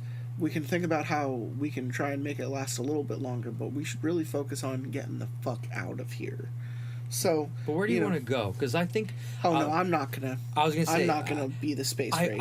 I wish we could. They're talking about selling people on this stuff right now, giving them something like millions of dollars for a one-way ticket to go live on another planet. But to think about like what's that worth? Yeah, like living on Mars. There's nothing on Mars. There's nothing. There's no life. There's like no plants. There's no. Well, the idea is that you would go there to terraform, and you would spend the rest of your living life being a forefather for another planet. And then there's an entire other different sect of NASA that's saying we need to create a sustainable life system to take people 10 times further away.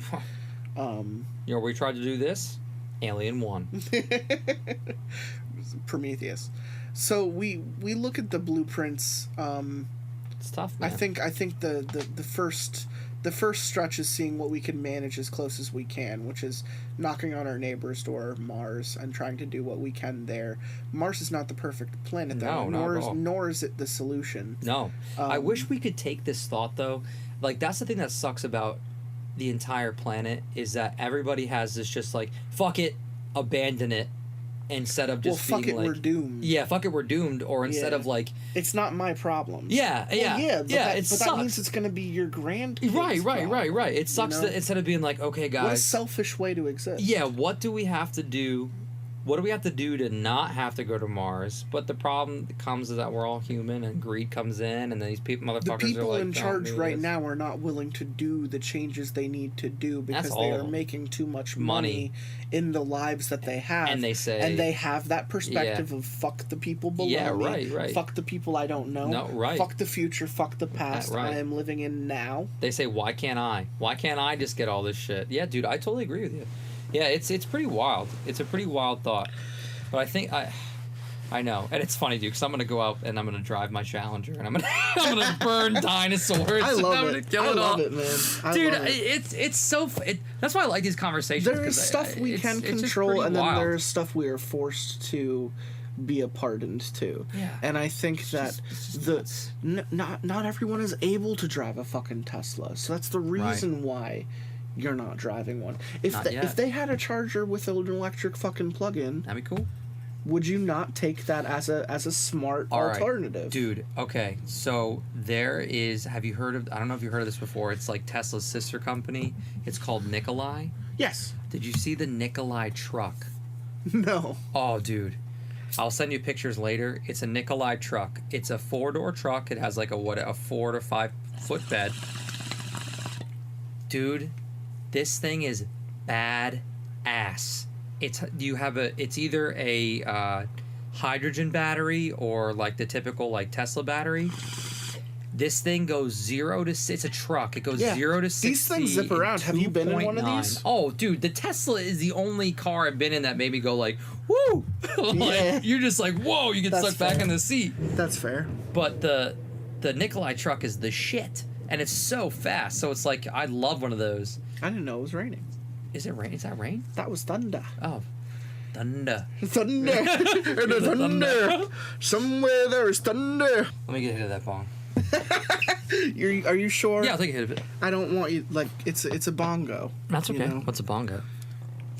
Here. This one's better. I'm just.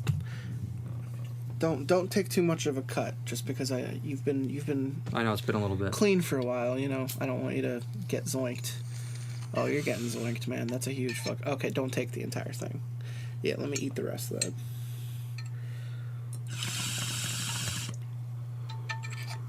Should be smooth. It's a. Oh, smooth as fuck. I fucking love this guy. Oof. I miss it. You're gonna feel that for a while, man. You took a big old. Take a sip of something, man. Take a sip of a beer. Open that beer up. I'm gonna drink all the bourbon. No, it's good. I can't drink room temperature anything. I need ice. I need cold. All good, man. You know, like. I understand. I need to read a fucking story. All right, read a story. This one I've been wanting to read for a very long time. All right. Just even the concept sounds like you think about it like, huh? you go a little. A diner open 24 hours. You laugh out of your nose for a second. Let me read the title to you so you can do it. A diner open 25 hours a day. Okay. You know what I mean? Okay. Like so the concept here is and we do know going into this one, I believe it is an alien related story. Okay. So when you take that into perspective with a title like that, a diner open 25 hours a day, that makes me think of, more specifically, how alien survivors, the PTSD that they talk about the most, is the lapse in time. They get abducted, they find themselves back in their car wearing everything that they were wearing before, but it is 2 hours later. Welcome to college. Welcome to weed. Yeah. But seriously, it's like, what do you think when that happens to you? Like, what surreal panic do you feel when someone tells you that you literally do not know what just happened to you? Now, is it 2 hours late? Like, if it's 3:01 and you look down the dashboard, and it's now 5:01. like, is it so when you come back, it's not like 2 hours later, but it's still 3:01? Like, you woke up like, what the fuck? Like, it's 5:01. It's a completely different song. Your battery's dead. Shit like that. You are driving through a cornfield in the middle of the night when a strange light passes overhead of your car. It stops about 20 feet in front of you. Your radio cuts out. Your car dies. But as your car dies, your light of the clock stays on, and it says 3:01 a.m. The light in front of you slowly starts to lower, shine towards you, and approach your car to the point where you literally become enveloped in light. You blink, the darkness of your eyelids close and open back up, and you are in the middle of the road, your car is back on, your lights come back up, or your lights were always on, except now the clock reads 5:01 a.m. Okay, see, that shit would fuck with me hard. Because I'd be like... That's what I'm talking about. Because I would be like, okay, did I look at the clock wrong the first time? I don't know. I would immediately get naked and check my body for incisions, for lumps, for cuts, would you... for things I wouldn't have recognized. See... My body is so pale and lush that I feel like I would look in the mirror and be able to immediately be like, yep, there's something in my butthole. I fucking see it. It's in there. I can see the words feel on it. it. See, like... And then I'd die. I'd die because I'd grab an X-Acto knife and start, cutting into my gut and pulling shit out, That's what I would do. If I found something like that, I would take it out for sure. Some that shit people would be happens like, in X-Files. I'm not making this shit up. This is some good alien talk. Do you know what, like... when you grew up, did your parents just tell you shit and you just blindly believe them and then you said the same shit that they said? Mm-hmm. I never looked this up, but my dad told me that the chick from the X-Files was a gigantic whore. Like, she fucked everybody in Hollywood in the 90s and shit. Opposite. David Duchovny is a sex addict. He's an addict. He's a sex so addict. So it's not her. No. I'm sure she had her good share like anyone else did. Like, Leia from Star Wars. What's her fucking name? Princess Leia. Yeah, but the actress's name. Oh. Carrie Fisher. Oh yeah, I was gonna say Shannon. She had her way around Hollywood too. Like, why not? Like when you play these roles, when you have these perspectives and you have this power, I'm sure you get away with tons of shit. But from what I know and from what I remember, she was modest and tried dating Duchovny because she's a Brit. Oh. She's a Brit. Right. First off, the first thing you need to know is Gillian Anderson is a Brit. Pissed me off. She's not American. She ain't alien. even from here. And they fall for each other. They hated each other at first, but they fell for each other during X-Files and then started dating, but he ruins all of his relationships because he claims to be a sex addict, like a nymphomaniac. And other people can quote me on that. I'm pretty sure. I'm definitely sure I heard that too, dude. I never looked, wasn't like her. I said. It wasn't Gillian Anderson. I never looked it up. I would love to sleep with that woman. She's beautiful. Yeah, sleepover might be fun. Anyway. Whatever movie she has on. No, but isn't that funny? It's like an alien movie. That's an alien TV show. Oh, absolutely. We're talking about alien shit. We just I'm not saying it's not off point. I'm saying I really want to read this story. No, I know. It's just the most random conversation goes back to aliens. So this is meant to be. You did just take a hit. So everything is free from this point forward. It's all going to be aliens. A diner open 25 hours a day. I like that title. It's a fun title, and I know this story is going to be a banger because it's from Reddit No Sleep. Late one night, I found myself driving down what seemed like an endless stretch of road. I was on my way back from a week-long business trip facing at least a 12-hour drive home. Having always been afraid of planes and heights in general, the monotonous trek was unavoidable. Though tedious and sometimes downright soul-crushing, I had grown used to the lonely trips back and forth from state to state. In an effort to minimize my time behind the wheel, I usually refrained from making pit stops. I would push through exhaustion and discomfort, making my way home in one fell swoop. That's tough. I don't know if you've done that before. It's fucking tough. I don't fucking like driving that far. I do. If I have the camaraderie of someone else to switch off with, I have no problem doing it. But if I ever had to do that much by myself, the longest I've ever driven is 10 hours by myself. Straight? And even that, I hated. You just stopped for just to chill for an hour? No, we stopped at pit stops, but I'm still saying driving 10 hours, in a day. I got you. Now, the longest I've ever been in a car driving at one time is well over 20 hours. I was a kid during that shit, though. I was asleep. Yeah, because right. Someone else was driving. I drove 7 of the 21 hours, I'm asleep in the back for the next 4. Anyway. That's so long. At that point, I'm just fuck it. I'd rather just buy a plane ticket. Well, now, being an adult with money. No, when I was a kid, I would just steal it. All right, go on. In an effort to I would push through. I would then enter my bedroom and meet my blankets with a hard thud, falling asleep almost immediately after my head hit the pillow, picturing my eventual slumber as what kept my foot on the gas pedal. On this drive, yeah, it's not an electric pedal, you fucker. On this drive, however, I grew particularly hungry, as one does. I tried to ignore the feeling, but this became increasingly difficult as the night went on. You gotta see, here's your problem. You gotta have a nice beverage, like an iced tea or a lemonade, and you need to have some Slim Jims in the glove box, my dude.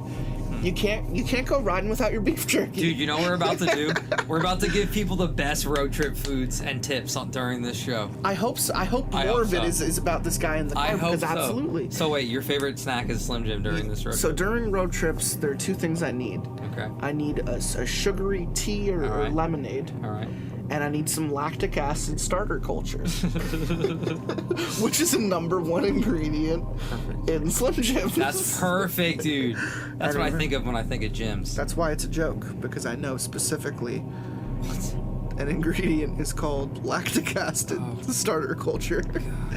Oh. America, dude. I tried to ignore the feeling, but this became increasingly difficult as the night went on, and I found myself longing for sustenance. Fantasizing about dreadful gas station food. Come on, man. Anything that would placate my insatiable late-night hunger. I was between a rock and a hard place, as tightly squished as one could be. You ever get like a gas station dog when you're feeling desperate? Come on, dog. Like a gas station burger? Everyone's got one. Regrettable. Yeah. But cold in the middle. But it looks so good. It's like my ex-girlfriend. Unable to fight off, I meant cold in the middle, and good on, looks good on the outside. You meant just like a rolling piece of meat on a big old piece of meat. I was like, whoa. Yeah. Unable to fight off the urge to eat any longer, I gave in to my stomach's groaning and got off the highway somewhere near Massachusetts. I had been to the state on several occasions, but this time I was in unfamiliar territory. There were many trees, more than the average Cape Side town. On top of that, there were no buildings in sight, despite the lack of residential growth. I was sure I could sniff out a 7-Eleven and indulge in a microwave burrito or a slice of rubbery pizza. Some Elios. I drove on for what must have been 30 minutes or so. No gas stations, no fast food joints, no buildings of any kind. Just miles and miles of wooded area. And worst of all, I didn't even have a phone signal to pull up my GPS. I was just about to give up on Operation Midnight Snack when I saw the faint glow off in the distance. This signaled me that I must have been reaching the outskirts of civilization. Furthermore, it meant nourishment was just around the corner. This guy has never had sex before. No, not at all. Oh, no, wait, that's why he's been driving. He's going to get his fuck buddy in Bama. Wait, really? Probably. Oh, awesome. As I approached, I've never had to drive more than 2 hours for dude. Dude. What's the longest you think you drive for it? No, that's not a question you can ask. Why? You can only ask what I have done, because I never would drive more. I was gonna say, like what? 2.5 What's hours. the long? Like I'm talking your. The longest I've ever driven for it. sex was like 3 hours. But that was like how long without it? Like, are you like this I don't know, X-Files guy, like a fucking maniac, month. like a day or No, it's like a something? fucking month. I don't know. Like 6 hours, like 6 I was months, on maybe Tinder. I would drive like. I was 6 on hours. Tinder. I matched with some girl, and she was like, "Oh, I live up north of Scranton," and I was living in Philly at the time, and I was like, "Fuck, that's like 3 hours." And she was like 3 hours, and then she showed me her big old titties, and I was like, "Oh, I'll be there. 3 hours. I'm willing to drive." That's great, dude. And it was good, and I drove home disappointed with my actions, because my post nut is depression. So What? That's horrible. my post nut is, what have I done with my life? Wow. I'm a miserable human being. I feel like how. Which is why I smoke so much weed. I know, but my post nut's like how Vin Diesel feels about the Fast franchise. Oh, family. Oh yeah, dude. As I approached the glimmering light, I realized it was that of a large neon sign. And coming closer, I was able to make out what it said: Supernova Diner, followed by an even larger subheading: open 25 hours a day. I guess that they really wanted to drive the "we never close" angle home, and in a cheeky manner, no less. Cheekier and larger still, there was a big flashing arrow beneath the sign, pointing to the diner in question. Hungry as ever, I pulled in without hesitation. I jumped out of my car and rushed towards the entrance, but not before taking a quick look at the place. It was beautiful. Retro-themed silver boxcar diner. The smooth metal exterior gleamed in the moonlight as I walked up. It was so sleek and so well crafted that I wondered why it was located in the middle of nowhere. Could they really get by on the odd passerby here and there? And after admiring the diner's craftsmanship, I barged in, intent on satisfying my late-night case of the munchies. The diner was void of life, but I heard a voice yell out from the kitchen, "Be right there!" And while I waited for service, I surveyed my surroundings. A gorgeous red checkerboard pattern painted the interior of the building. Lining the perimeter were red booths and tables, so immaculate they looked as though they'd never been touched by human hands. To top it all off, there was a row of similarly red, identical cushioned bar stools at the counter. The diner definitely had a classic 50s vibe to it, but it was too crisp and clean to feel truly authentic. After a few minutes of waiting, a middle-aged man came out from the kitchen, drying his hands with a dish rag. I guess I meant to do a man's voice earlier. It's that context that you're missing. You do not assume it wasn't a man's voice. Hello there. Welcome to the Supernova Diner. My name is Hank, and I'll be your server tonight. How can I help you? Hank wore a retro soda jerk cap, a comically large bow tie, a spotless white apron, and a smile almost too wide for his face. He pointed up at a large menu on the wall behind him, where I noticed quirky food items like the Milky Way shake, the Galaxy sliders, and planet fries. Yeah, I'll have whatever the special is. Planet fries. I didn't feel like asking him to translate the menu for me, plus I didn't really care what I was eating so long as my stomach stopped growling. The Nebula Express? Coming right up! Hank shot me another awkwardly wide smile, and to escape his eager glare, I pulled out my phone and took a look at the screen. Still no signal, but I noticed that it was just approaching midnight, and I groaned a bit knowing that my detour had cost me a swift return home. Still, I knew I couldn't ignore my biological needs any longer. I would have ended up stopping at some point anyway. I put my phone in my pocket and looked back up at the counter, and Hank was still there, smiling away. Shouldn't you be getting my order? And he didn't react to my query. Instead, he remained silent and motionless. Okay, then. I'm gonna leave now. Bye. And just as I turned around to head for the door, Hank spoke up. I wouldn't do that if I were you. Why's that? Well, it would be a waste of time. I turned back and glared at him. What are you talking about? Are you gonna go get my food or not? And he laughed at me. You can't leave now. The fun is just about to begin. Your order is being prepared as we speak. Just sit back, relax, and enjoy the ride. Hank pulled out a stopwatch from his apron. The digital readout appeared to be counting backwards from an hour. I didn't know if it was a restaurant gimmick or a strange prank at my expense, but either way, I was fed up. Bye, Hank. It's been weird. Thanks for nothing. I turned around and continued marching towards the exit, and as I did this, my jaw dropped. The door was gone. My eyes quickly darted from the left to the right, revealing to me that the windows had vanished as well. There was nothing but continuous wall on the other side of me. Perplexed, I looked back to Hank, and he chuckled to himself and asked me a question. So, how do you like your meat? What? I asked, completely dazed. So many different meanings. Your meat. How do you like it? Well done. I like it well done. Well done, huh? I like my meat as red as possible. A little color does the body good. I looked at him confused. Hank, where's the door? Well, let's just say it's temporarily unavailable. Anything else I can help you with? Yeah, what the hell is going on here? Well, there are a number of possibilities. I've outlined them here, on the menu. Hank pointed up at the menu again, only this time the food items were gone, and the letters had seemingly been rearranged to form bullet points numbered 1, 2, 3. I read them aloud. 1. During your business trip, one of your colleagues slipped you some LSD as part of a half-hearted practical joke. What you are experiencing now is the product of a drug's potent hallucinogenic properties. I like that one. Unlikely, but it's fun, wouldn't you say?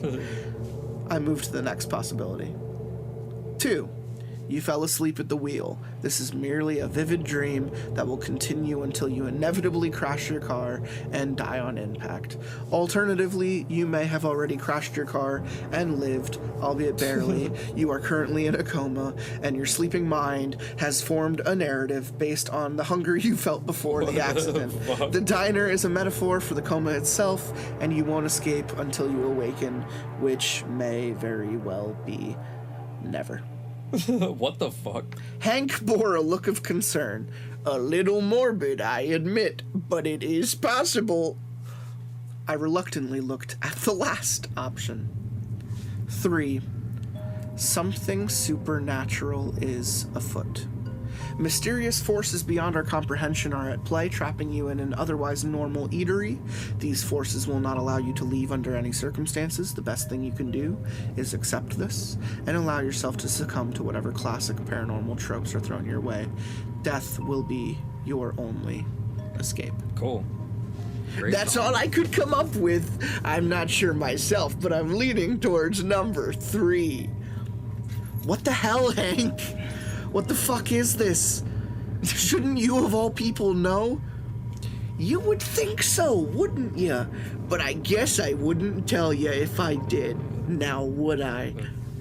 He offered me another one of his smiles as a consolation. I wanted to punch it clean off of his face. Instead, I partook a nervous breakdown of sorts. I slammed my body up against the wall where the door used to be. I screamed at the top of my lungs, and I even grabbed each and every one of the bar stools and tossed them in different directions as hard as my arms would allow. All the while, Hank remained calm and still, his lips stretched from ear to ear.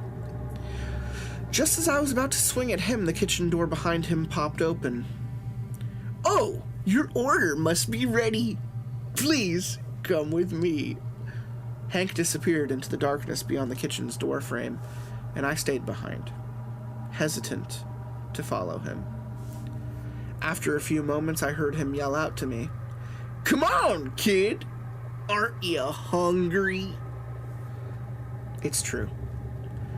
I was hungry, but I was more so cautious, especially given my peculiar situation. And because of this, I sat down in one of the booths and waited. I didn't know what I was waiting for exactly, but it was all I could bring myself to do at that very moment. It wasn't long before I heard Hank's voice again. "You can't wait out there forever, kid." As if in response to his statement, the lights in the diner began to flicker, and then, one by one, they went out, spreading darkness from booth to booth. Eventually, I was left with just one bulb above me, wavering in and out of life. It then provided me with just enough light to make my way to the kitchen, and Hank knew it. I had two options. Go to the dark kitchen or let the light bulb go out and sit in the dark diner. Neither option was ideal, but deep down I knew only one had the potential to lead me to answers, no matter which one the far-fetched scenarios on the menu was true. As such, I gave in to the narrative that was unfolding around me It was clear to me at this point that fighting it was futile. As I passed the threshold into the kitchen, the door shut itself behind me. A bright light poured out from the ceiling, washing over the entire room, revealing vibrant white walls and flooring. And in the center of the room was a chair slanted in a diagonal position, not unlike one you'd find in a dentist's office. Next to the chair was Hank, who had seemingly traded in his diner uniform for a flashy, white lab coat. "Finally! Come, sit down. Take your load off." If only, out of fear for what might happen next if I disobeyed, I did as Hank told me. It's not like I had much of a choice at this point. I slowly walked over to the chair and laid down. And as I did this, the leather straps wrapped themselves around my legs, arms, and forehead. I no longer had the luxury of movement or peripheral vision. Hank walked around to the front of the chair and pulled out his stopwatch. "You're doing just fine, kid. Only 40 minutes left."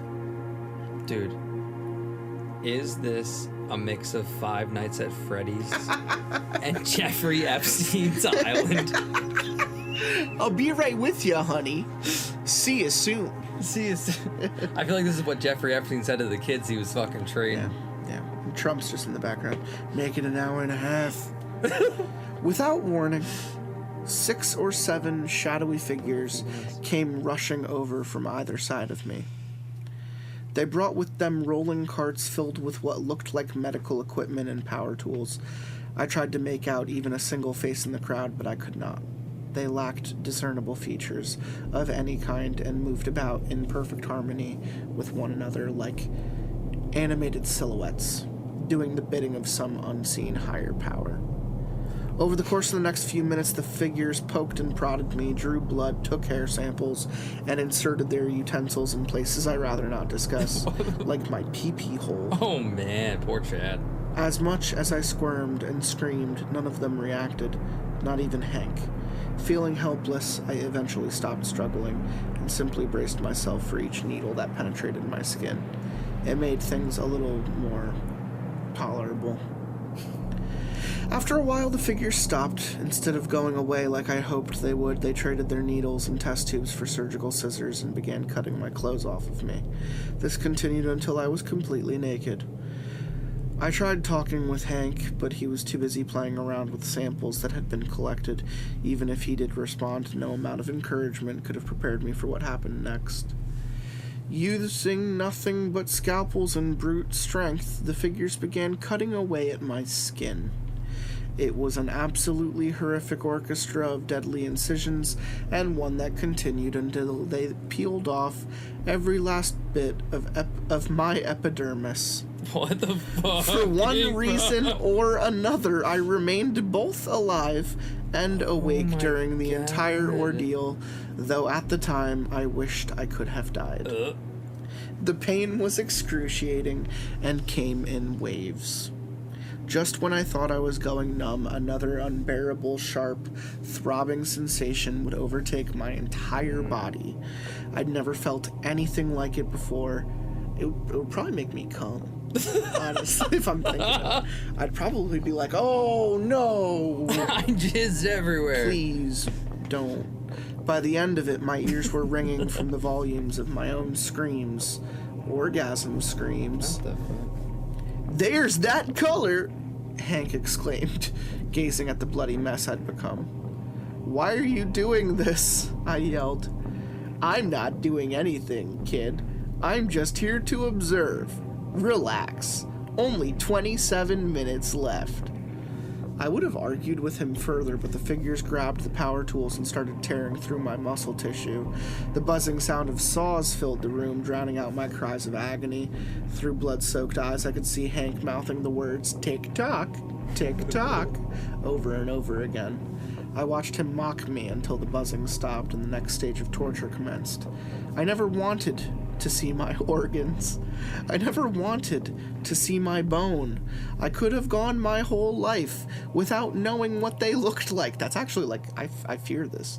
Now I get the image. Now I can't get the image of them out of my head, and I'm afraid I never will. What do you mean?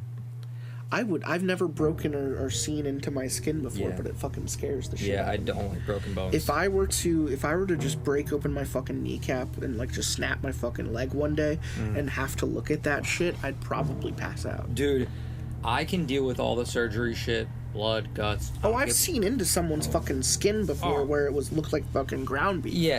It makes me want to throw up. You know what though? My point is, I don't mind that stuff. Like when we do like cadaver dissection and shit, Yeah, it man. was like different. But I don't know what it is, man. Broken nails, things with nails, and the sound of broken bones and broken bones makes me sick to my stomach.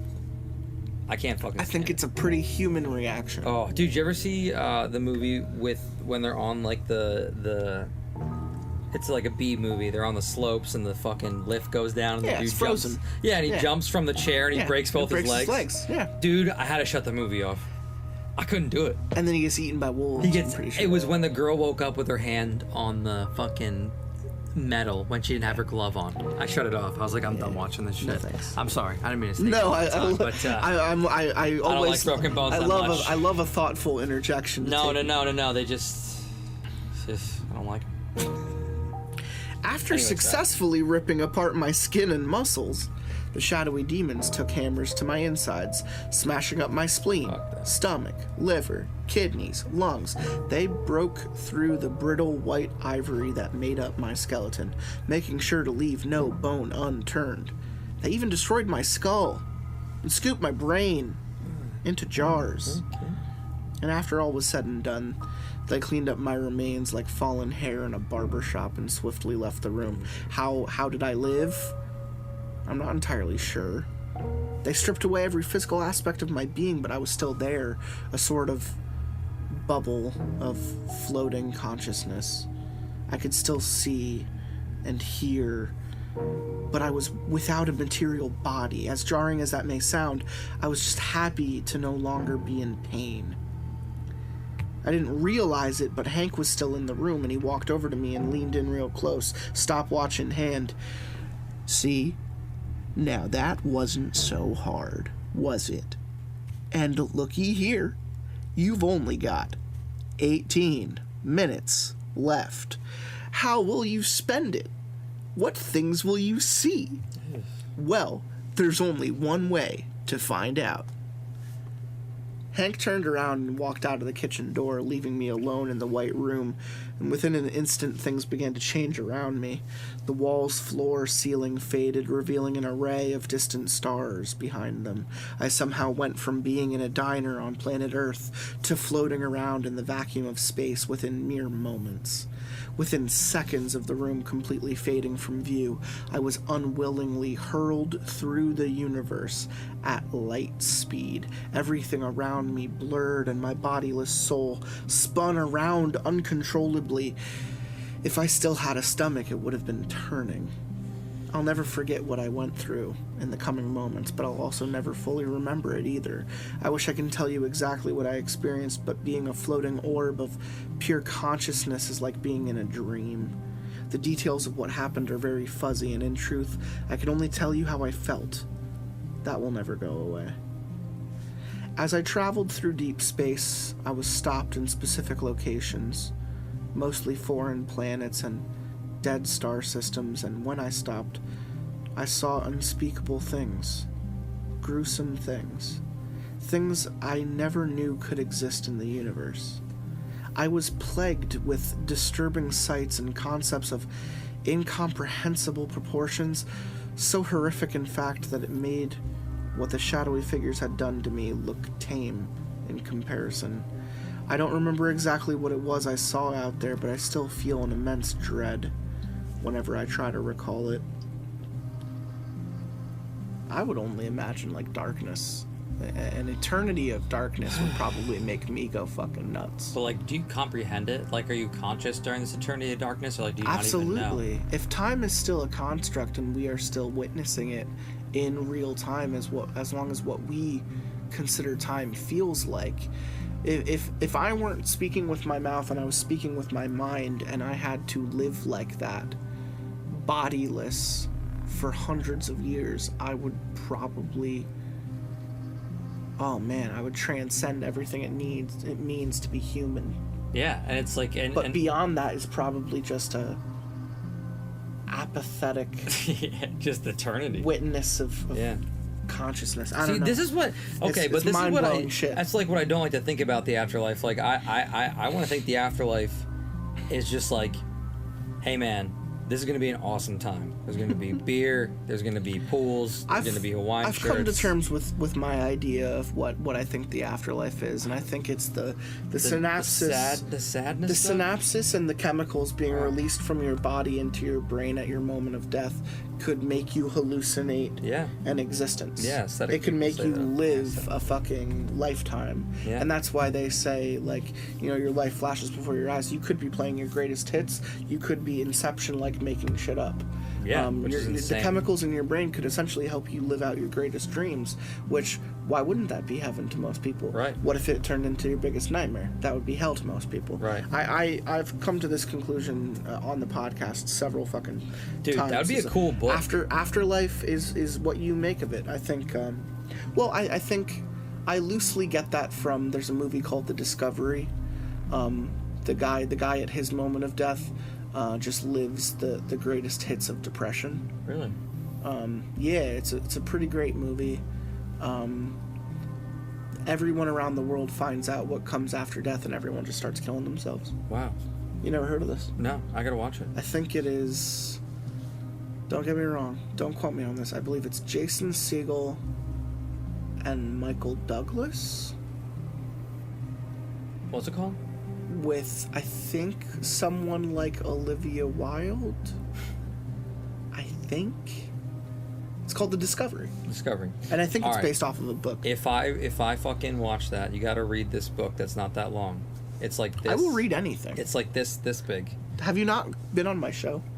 What the fuck, man? You're right. We read a lot, but I didn't know if you're into this style shit. When I was in school, like, Jesus. One of the only extra classes that I had to take that I really enjoyed was actually theology. Oh, I took a class very similar, yeah. Yeah, and I was like, wow, this is great. The teacher was really captivating, and you know, we had to read one of the books, and I forget what it was, but I liked the author a lot, so I went to one of his side books, and if I remember the author, I'll tell you on the book name. But the premise is that this guy dies, and he goes to a bus stop, and the bus takes him through different stages of, like, purgatory and, like, who's there and what it is, and then the bus, like, eventually loses all his people to purgatory and their own hell, and then it gets to heaven, and he gets out on heaven, and, like, the grass is, like, feels like diamonds and shit. It's a really cool perspective of, You'll like, have what to tell me what that purgatory is, is. 'cause It was totally so good, dude. I would totally read it. I read it, like, dude, I knew it was good because I read it on my own fucking time in college. It's like the only book I read in college on my own. Yeah. Okay. I took a lot of, not just philosophical classes, but literature classes and writing classes. Like, I could have minored in English if I wanted to, but what's the fucking point? Yeah, right. You're like, I don't give a fuck. I'm gonna pay these guys more money. I did all of my electives as English, so I read a lot of really great stuff, and there was a lot of stuff that I pulled away from those classes that I still hold on to. A lot of really great books I read. So if you have any suggestions, always throw a suggestion my way. Definitely. I tend to only read, like, graphic novels recently. Yeah.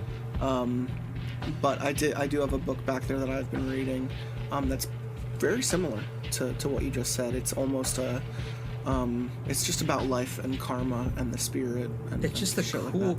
I see. That's what, like, I think English doesn't get as good of a rap. Like, you can have really deep discussions in English, and the perspectives of everybody reading everything and, like, what they grew up in, all that stuff, like what they come up with. You're like, wow, I never would have had that thought. You have these great conversations about it, dude. Like, that's the coolest part of English. Book clubs are a fucking thing, my dude. Yeah, dude. It's audible now. Fucking A. Podcasts. Yeah, we're reading to you, bitch. After what felt like an eternity of torture, I was eventually transported to what I can only assume was a location outside of the observable universe. There were no stars, or any light to speak of, not even off in the distance. I was alone in a blanket of darkness, left to suffer with the memories of what I'd endured. Just as I was beginning to accept my circumstances, a light glow appeared in the distance, and as it came closer to my position, I recognized its features. It was Hank's stopwatch. The readout was approaching 0. 10. 9. 8. I started to feel wary, almost like I was falling into a deep sleep. Was that even possible in my current state? 7. 6. 5. Like a projected movie, the past hour of my life appeared on the black canvas of space behind the stopwatch. It played in reverse at high speed like a VHS tape stuck on rewind. 4, 3, 2. Feeling faint, I tried to focus on the pseudo-projection. I relived everything that happened to me in the diner within just a few seconds. 1, 0. Poof. Just like that, I was back in the diner parking lot, body and flesh intact. My car was there next to me, right where I parked it. I took out my phone and checked the time. It was 12:01. Everything had returned to normal, somehow, to the way it was before. Elated, I jumped into my car and started it up, and I was about to drive off like a bat out of hell, but I decided to take one last look at the diner. And somehow, within its walls, there does exist an extra hour in the day. How's that possible? What's its purpose? I can't be certain. Maybe Hank was right, and option 3 had something to do with it. The only thing I do know is that I survived, and I won't be making another pit stop anytime soon, no matter how hungry I may be. And just then, before my very eyes, the diner lifted itself from its foundation and flew upward into the night sky. I feel like I could have done without the last sentence. I feel like it could have just ended with, no matter how hungry I may be, fuck that diner. I put it in my rear view and I continued on with my pointless, boring life. But that's like exactly the point of everything that you're saying about this shit that it could be. Is like you get trapped in this thing and then you're like, boom, oh fuck, well, that's I'm what I'm back on saying. the road again. It's a well-known alien abductee thing. Go watch some alien abductee footage. Anyone who says that they were abductive notes it has become a stereotype. They note a loss of time. Some people it's 2 minutes, some people it's 2 hours, other people it's 2 weeks. They just go missing, but then they show up later. But it's like see that shit trips me up because I try to remember shit, dude. Like I'll be like, oh man, okay, October. This is so random. I'd be like October 2004, go.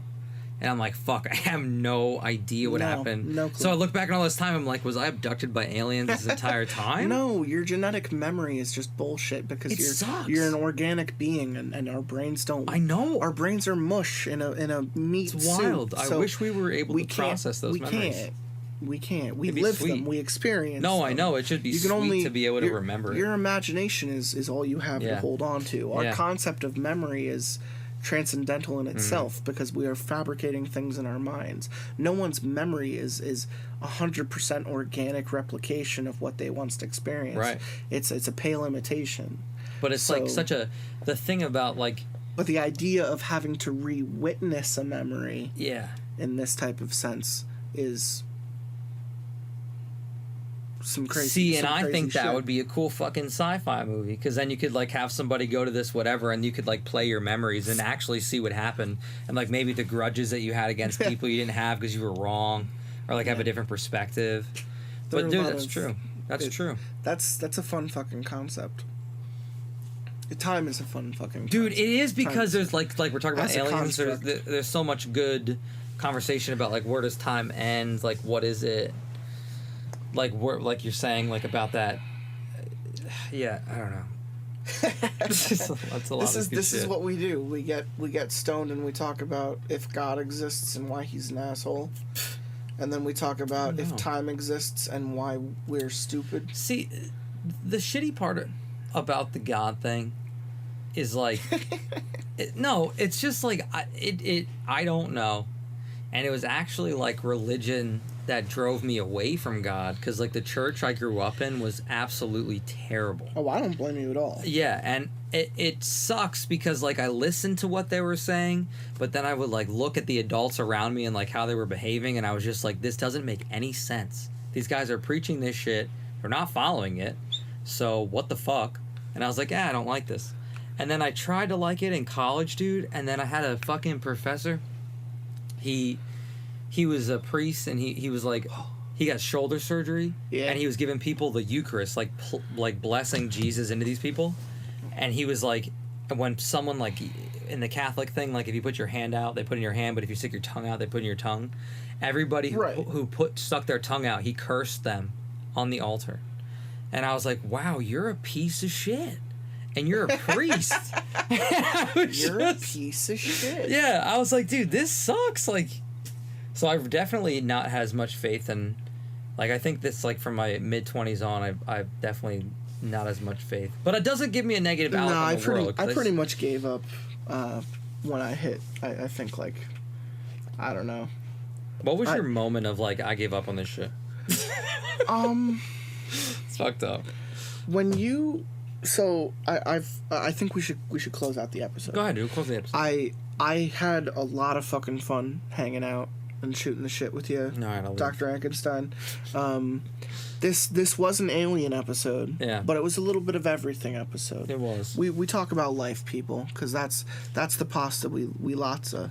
That's the life we are living. That gabagool. You know, that it's the daily grind. That made-up Italian word your grandma used. You know what I'm talking about? So it is what you make of it, and I'm glad that you're here to waste it so diligently by listening to my show. And I adore you. I adore you for that very fact, because we're on this rock hurling through space together.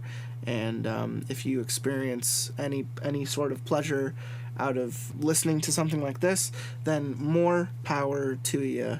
And I love you, but also go fuck yourself. Dr. Enkenstein? Bam. Ho! You're my dude. I turned it on music mode so the light was reacting. It was pretty cool. Gotta get some serious bass in here. Yeah. Everyone hopefully is as drunk. This has been a fun episode. This was a fun. We just shot the shit. I told myself that I wanted to have you back again for this season, just because I wish we could hang out more and do more shit. But you know, we're both adults, busy lives. It just happens, bro. I'm glad that we do get our time. Me too, man. We get our time. It's cool. If you're around for Halloween, I'm already definitely gone. No, dude, that'd be awesome, man. No, dude, it's cool because it's like you'll shoot me a text.